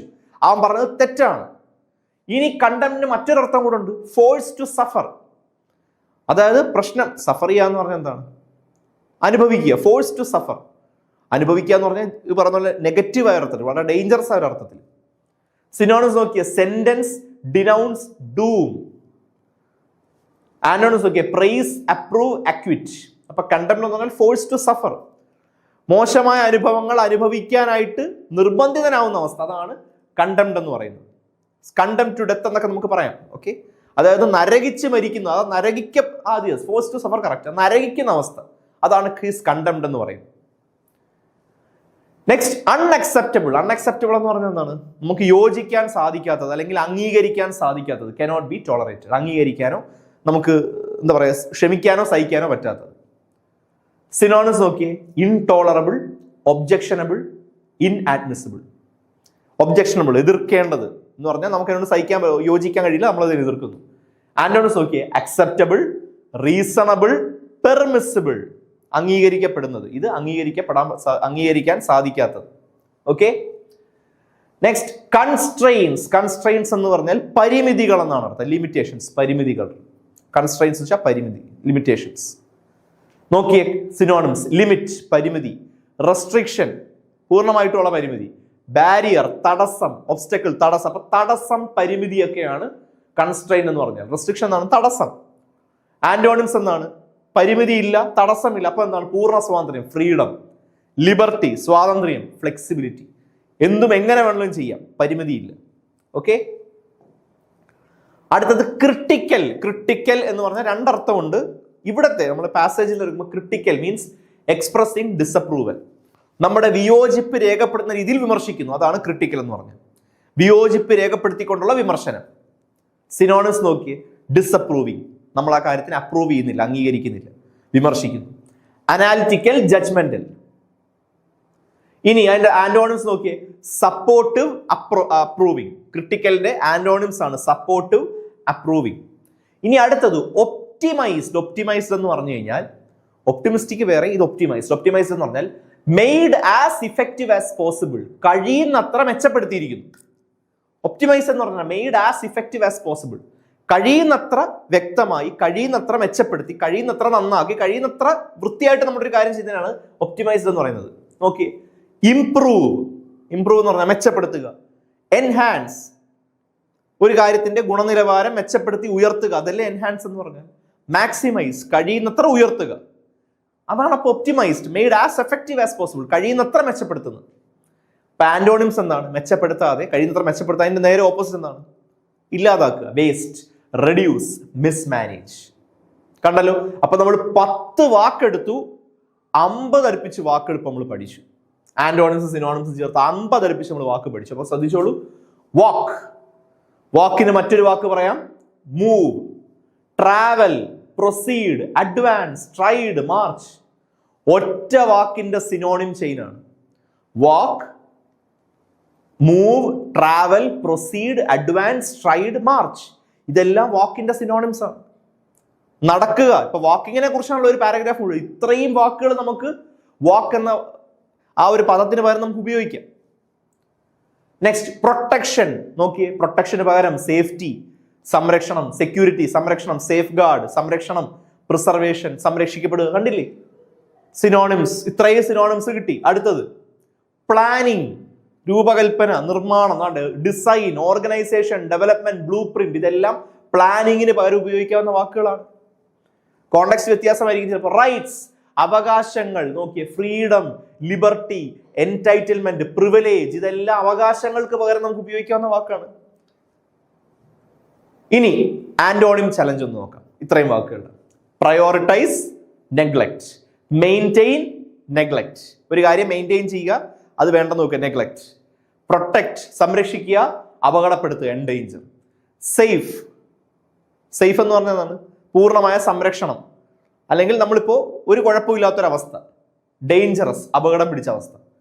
എക്സ്പാൻഡ് എന്ന് പറഞ്ഞാൽ വിപുലമാക്കുക എന്നാണ്. എക്സ്പാൻഡ് ചെയ്യുക എന്ന് പറഞ്ഞാൽ വിപുലമാക്കുക. ഷ്രിങ്ക്, ചുരുക്കുക. പ്ലാൻഡ്, വ്യക്തമായിട്ട് പ്ലാൻ ചെയ്യാൻ നമ്മൾ പറഞ്ഞ എന്താണ്? നേരെ ഓപ്പോസിറ്റ് അൺപ്ലാൻഡ്, സിമ്പിൾ ആണ്. അക്സെപ്റ്റബിൾ, അംഗീകരിക്കാൻ പറ്റുന്നത്. അൺഅക്സെപ്റ്റബിൾ, അംഗീകരിക്കാൻ പറ്റാത്തത്. എൻകറേജ്, പ്രോത്സാഹിപ്പിക്കുക. ഡിസ്കറേജ്, നിരുത്സാഹപ്പെടുത്തുക. പ്രൊമോട്ട്, പ്രൊമോട്ട് എന്ന് പറഞ്ഞാൽ എന്താണ്? ഒരു കാര്യത്തെ നമ്മൾ എന്താ പറയുക, അഡ്വക്കേറ്റ് ചെയ്യുന്നു. പ്രൊമോട്ട് ചെയ്യാന്ന് പറഞ്ഞാൽ ഇപ്പം ഞാനൊരു ഇൻസ്റ്റാഗ്രാം ഇൻഫ്ലുവൻസർ ആണെന്ന് വിചാരിക്കുക.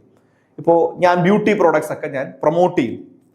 അപ്പോൾ എന്നെ ഒരു സോപ്പ് കമ്പനി എന്നെ അപ്രോച്ച് ചെയ്തിട്ട് പറയുന്നു, നിങ്ങളുടെ ഇതൊന്ന് പ്രൊമോട്ട് ചെയ്ത് തരണം എന്ന് പറഞ്ഞാൽ എന്താണ്? അവരുടെ പ്രോഡക്റ്റ് ഞാൻ കഴിയുന്നത്ര ആൾക്കാരിലേക്ക് എത്തിക്കണം. ഓക്കെ, അതിനെക്കുറിച്ച് നല്ലത് പറഞ്ഞ് ആ പ്രോഡക്റ്റ് ഒരു ഗുഡ് വില്ല് വരുന്ന രീതിയിൽ ഞാൻ ആൾക്കാരിലേക്ക് എത്തിക്കണം. അതാണ് പ്രൊമോട്ട്.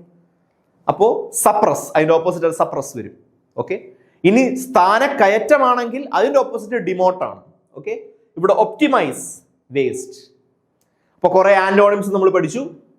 ഇനി അടുത്തത് വൺ വേർഡ് സബ്സ്റ്റിറ്റ്യൂട്ട്സിലേക്ക് പോകും. അപ്പോൾ നമ്മൾ ഏകദേശം 10 വേർഡ്സ് ആണ് എടുത്തത് പാസേജിൽ നിന്ന്. പക്ഷെ ആ 10 വേർഡ്സിൽ നിന്ന് ക്ലോസ് ടു 70-80 വേർഡ്സ് നമ്മൾ പഠിച്ചു.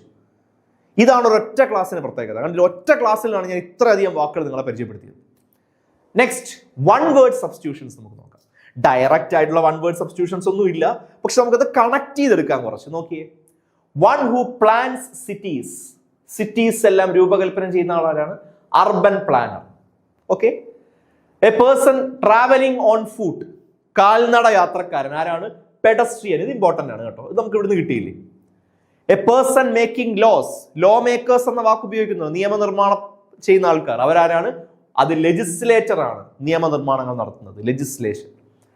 One who files A petition. Petition, case കൊടുക്കുന്ന ആളാരാണ്? പെറ്റീഷണർ. കണ്ടല്ലോ, പെറ്റീഷണർ. പിന്നെ one who interprets the constitution. ഭരണഘടനയെ വ്യാഖ്യാനിക്കുന്ന വ്യക്തി ആരാണ്? ജൂറിസ്റ്റ് അഥവാ ജഡ്ജ്. കോണ്ടെക്സ്റ്റ് അനുസരിച്ച് മാറും, ജൂറിസ്റ്റും അല്ലെങ്കിൽ judge. A system designed around people.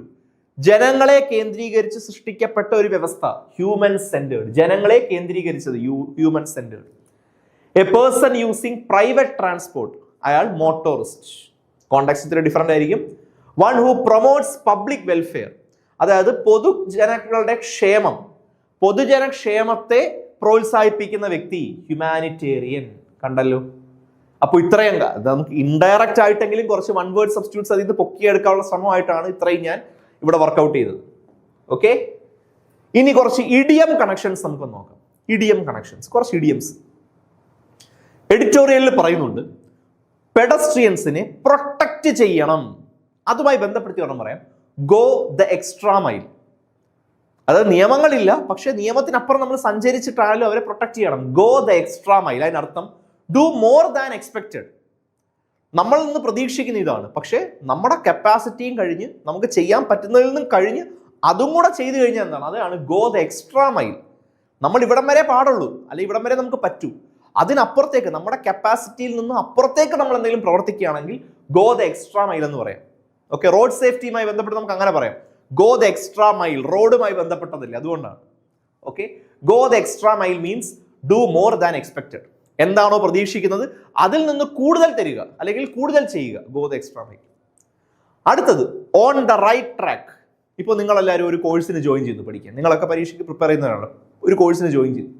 ആ കോഴ്സിന് ജോയിൻ ചെയ്ത് തുടങ്ങിയപ്പോഴത്തേക്ക് നമ്മൾ പറയാറല്ലോ, ട്രാക്കിലായില്ല. പക്ഷേ നിങ്ങളുടെ മെന്റർ നിങ്ങൾക്കൊപ്പം 1 മാസത്തോളം നിന്ന് കുറെ കാലം പറഞ്ഞെന്ന് പിന്നെ മെന്ററിന് മനസ്സിലാവും നിങ്ങളുടെ പഠനം ഇപ്പൊ കൃത്യമായ രീതിയിലാണ്. അപ്പം പറയും you are on the right track. So on the right track എന്ന് പറഞ്ഞാൽ ഫോളോയിങ് ദ കറക്റ്റ് അപ്രോച്ച് എന്നാണ് അർത്ഥം. കൃത്യമായ രീതിയിൽ നിങ്ങൾ എത്തിയിരിക്കുന്നു. പോകേണ്ട പാതയിൽ നിങ്ങൾ എത്തിയിരിക്കുന്നു, പോകേണ്ട രീതിയിൽ നിങ്ങൾ എത്തിയിരിക്കുന്നു. അതാണ് on the right track. Okay, ഇപ്പോൾ പ്ലാനിങ് ഫെയിലിയർ ഉണ്ടല്ലോ. ഇപ്പോൾ റോഡ് രൂപകൽപ്പന പരാജയപ്പെട്ടുകൊണ്ടിരിക്കുന്നു. അത് എന്ത് വേണം ഇനി? ഓൺ ദ റൈറ്റ് ട്രാക്കിൽ വരണം, കൃത്യമായ അപ്രോച്ചിൽ വരണം. ആ രീതിയിലാണ് ഞാൻ ഓരോന്നോരോന്ന് പറയുന്നത്. ഇനി അടുത്തത് മിസ് ദ മാർക്ക് എന്ന് പറഞ്ഞാൽ fail to achieve the objective അല്ലേ? മിസ് ദ മാർക്ക്, ഞാൻ ഉദ്ദേശിച്ച ഒരു സ്ഥലത്ത് എത്താൻ എനിക്ക് പറ്റിയില്ല. ഞാൻ പഠിച്ച് ഫസ്റ്റ് റാങ്കിലേക്ക് എത്താൻ പറ്റിയില്ല, സെക്കൻഡ് റാങ്ക് ആയി പോയപ്പോൾ എന്ത് ചെയ്തു? I miss the mark, I fail to achieve the objective. എൻ്റെ ലക്ഷ്യം 1ാം റാങ്ക് ആയിരുന്നു, പറ്റിയില്ല. മനസ്സിലായില്ലേ? ഇപ്പൊ ഞാൻ ഒരു ഇന്റർവ്യൂ അറ്റൻഡ് ചെയ്തു, 100 പേരുണ്ടായിരുന്നു, ഫസ്റ്റ് റാങ്കിൽ എത്രയും വിചാരിച്ചു, സെക്കൻഡ് ആയി പോയപ്പോൾ miss the mark, fail the objective.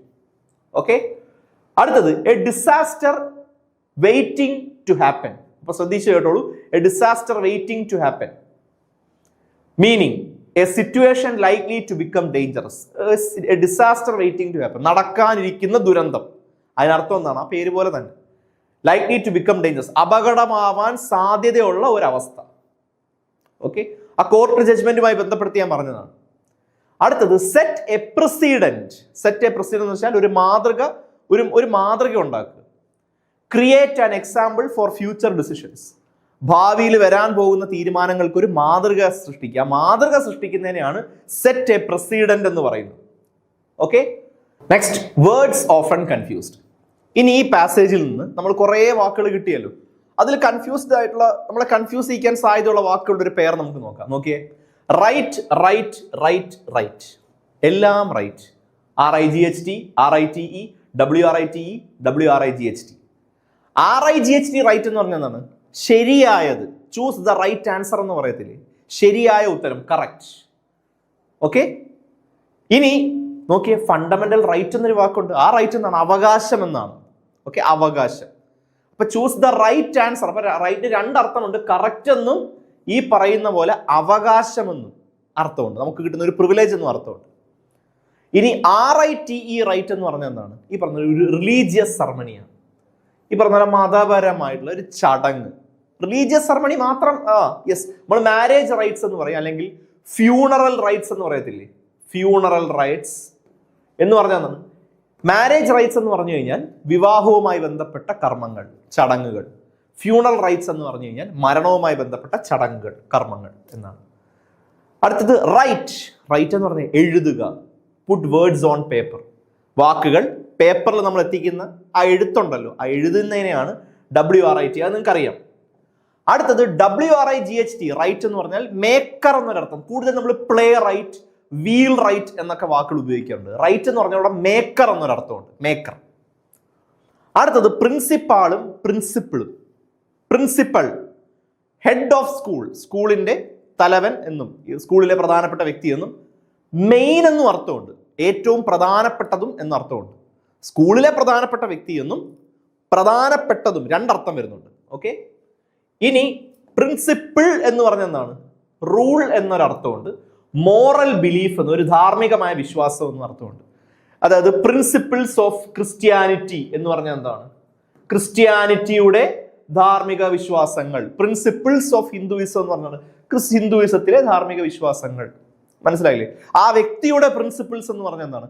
ആ വ്യക്തിയുടെ, അയാൾ ശീലിച്ചു വരുന്ന ചില നിഷ്ഠകൾ, ചില ശീലങ്ങൾ എന്നൊക്കെയാണ് അർത്ഥം. അപ്പൊ റൂൾ എന്നും മോറൽ ബിലീഫ് എന്നും പ്രിൻസിപ്പിളിനർത്ഥമുണ്ട്. പ്രിൻസിപ്പാൾ എന്ന് പറഞ്ഞ ഒരു സ്കൂളിന്റെ തലവൻ, സ്കൂളിലെ പ്രധാനപ്പെട്ട വ്യക്തി എന്നും. മെയിൻ എന്നും പ്രധാനപ്പെട്ടത് എന്നൊരർത്ഥവും ഉണ്ട്. Next, stationary. സ്റ്റേഷനറി, ഇപ്പോ സ്റ്റേഷനറി, വാഹനങ്ങളുമായി ബന്ധപ്പെട്ട് നമ്മൾ ഒരുപാട് കാര്യങ്ങൾ പറഞ്ഞപ്പോൾ സ്റ്റേഷനറി എന്ന് പറഞ്ഞാൽ ARY, സ്റ്റേഷൻ കഴിഞ്ഞ് ARY ആണെങ്കിൽ നോട്ട് മൂവിങ്, ചലിക്കാത്തത് എന്ന അർത്ഥം. അതിന്റെ ഓപ്പോസിറ്റ് എന്നാണ് മൊബൈൽ എന്നാണ്. മൊബൈൽ എന്നാണ് ചലിക്കുന്നത്, മൊബൈൽ ഫോൺ എന്ന ചലിക്കുന്ന ഫോൺ. സ്റ്റേഷനറി ERY ആണെങ്കിൽ പേപ്പർ ഐറ്റംസ്, ഈ എഴുതാനായിട്ട് നമ്മൾ ഉപയോഗിക്കുന്നതായിരിക്കും, പേപ്പർ, ബുക്ക്, അങ്ങനെയുള്ള കാര്യങ്ങളൊക്കെയാണ് സ്റ്റേഷനറി. കിട്ടിയല്ലോ? അഫക്റ്റും ഇഫക്റ്റും. അഫക്റ്റ് എന്ന് പറഞ്ഞാൽ ബാധിക്കുക, ഇഫക്റ്റ് എന്ന് പറഞ്ഞാൽ പരിണിത ഫലം, ഫലമാണ് ഇഫക്റ്റ്. നോക്കിയേ, road planning affects pedestrians. Road planning മോശമായതുകൊണ്ട് കാൽനട യാത്രക്കാരെ ബാധിക്കുന്നു. അപ്പൊ ഇഫക്റ്റ് എന്താണ്? ഫലം. The effect is more accidents. അതിന്റെ ഫലം എന്താണ്? ഒരുപാട് അപകടങ്ങൾ. അടുത്തത് എൻഷുവർ, ഇൻഷുവർ, അഷ്വർ. എൻഷുവർ എന്ന് പറഞ്ഞാൽ ഉറപ്പ് വരുത്തുക, മേക്ക് സർട്ടൻ, ഉറപ്പ് വരുത്തുക. എൻഷുവർ സേഫ്റ്റി എന്ന് പറഞ്ഞാൽ സേഫ്റ്റി, ഉറപ്പ് വരുത്തുക, സുരക്ഷിതത്വം ഉറപ്പ് വരുത്തുക. ഇൻഷുറിയ എന്ന് പറഞ്ഞാൽ എന്താണ്? ഇൻഷുറൻസുമായി ബന്ധപ്പെട്ട വാക്കാണ്. ഇൻഷുറൻസ്. ഓക്കെ. അഷ്വർ എന്ന് പറഞ്ഞാൽ എന്താണ്? റിമൂവ് ഡൗട്ട്, അതായത് സംശയം ഒഴിവാക്കി ഒരു കാര്യം ഉറപ്പ് വരുത്തി കൊടുക്കുക. അഷ്വറൻസ് കൊടുക്കുക എന്ന് പറഞ്ഞാൽ നീ പേടിക്കണം, നിന്റെ ഒപ്പം ഞാനുണ്ട്, ഞാൻ അവന് അഷ്വറൻസ് കൊടുക്കുകയാണ്, നീ പേടിക്കുക, സംശയിക്കുന്നു വേണ്ട, നിന്റെ ആ ഒരു സംശയം മാറ്റി ധൈര്യം കൊടുക്കുകയാണ്. അതാണ് അഷ്വർ എന്ന് പറയുന്നത്. ഓക്കെ. സോ ഇതോടുകൂടി ഈ ഒരു സെഷൻ അവസാനിക്കുകയാണ്. അപ്പോൾ നമ്മൾ തുടങ്ങിയത് എവിടെ നിന്നാണ്? ഡെക്കാൻ ക്രോണിക്കിൽ കഴിഞ്ഞ ആഴ്ച വന്നിരിക്കുന്ന ഒരു ആർട്ടിക്കിൾ, ഒരു എഡിറ്റോറിയൽ. ആ എഡിറ്റോറിയൽ അനാലിസിസ് നമ്മൾ നടത്തി, അതിൽ നമ്മൾ കോംപ്രിഹെൻഷൻ പഠിച്ചു, പിന്നെ വ്യക്തമായിട്ട് എങ്ങനെ ഒരു പ്രസി എഴുതാം എന്നുള്ളത് മനസ്സിലാക്കി. അതോടൊപ്പം നമ്മൾ vocabulary, one word substitutions, antonyms, synonyms, അങ്ങനെ എന്തെല്ലാം നമുക്ക് പഠിക്കാൻ സാധിക്കും അത്രയും കാര്യങ്ങൾ നമ്മൾ പഠിച്ചിട്ടുണ്ട്. അപ്പോൾ ഈ ഒരു രീതിയിലായിരിക്കും, ഇത്രയും ഇൻക്ലൂസീവ് ആയിട്ടുള്ള ഒരു ലേണിംഗ് സ്ട്രാറ്റജിയാണ് നിങ്ങൾക്ക് നമ്മുടെ ഹൈക്കോർട്ട് അസിസ്റ്റന്റ് കോഴ്സിൽ നിന്ന് കിട്ടുന്നത്. അപ്പോൾ ഈ കാണുന്ന എല്ലാ വിദ്യാർത്ഥികളും നമ്മുടെ ബാച്ചസ് ഇപ്പോഴും അഡ്മിഷൻസ് റണ്ണിങ് ആണ്. നിങ്ങൾക്ക് താഴെ കാണുന്ന നമ്പറിൽ കോൺടാക്ട് ചെയ്ത് കഴിഞ്ഞാൽ ക്ലാസ്സസിനെ കുറിച്ച് കൂടുതൽ വ്യക്തമായിട്ടുള്ള ധാരണകൾ കിട്ടും. നിങ്ങൾക്ക് ഡെമോ ക്ലാസ്സുകൾ കാണാം. മാത്രമല്ല ഈ വരാൻ പോകുന്ന പരീക്ഷയിൽ നിങ്ങൾക്ക് വിജയം ഉറപ്പിക്കാനും സാധിക്കും. സോ ഇതുപോലെയുള്ള കൂടുതൽ ക്ലാസ്സുകൾക്കായിട്ട് ചാനൽ സബ്സ്ക്രൈബ് ചെയ്യുക. ഇനി നമുക്ക് മറ്റൊരു ക്ലാസ്സിൽ വീണ്ടും കാണാം. താങ്ക്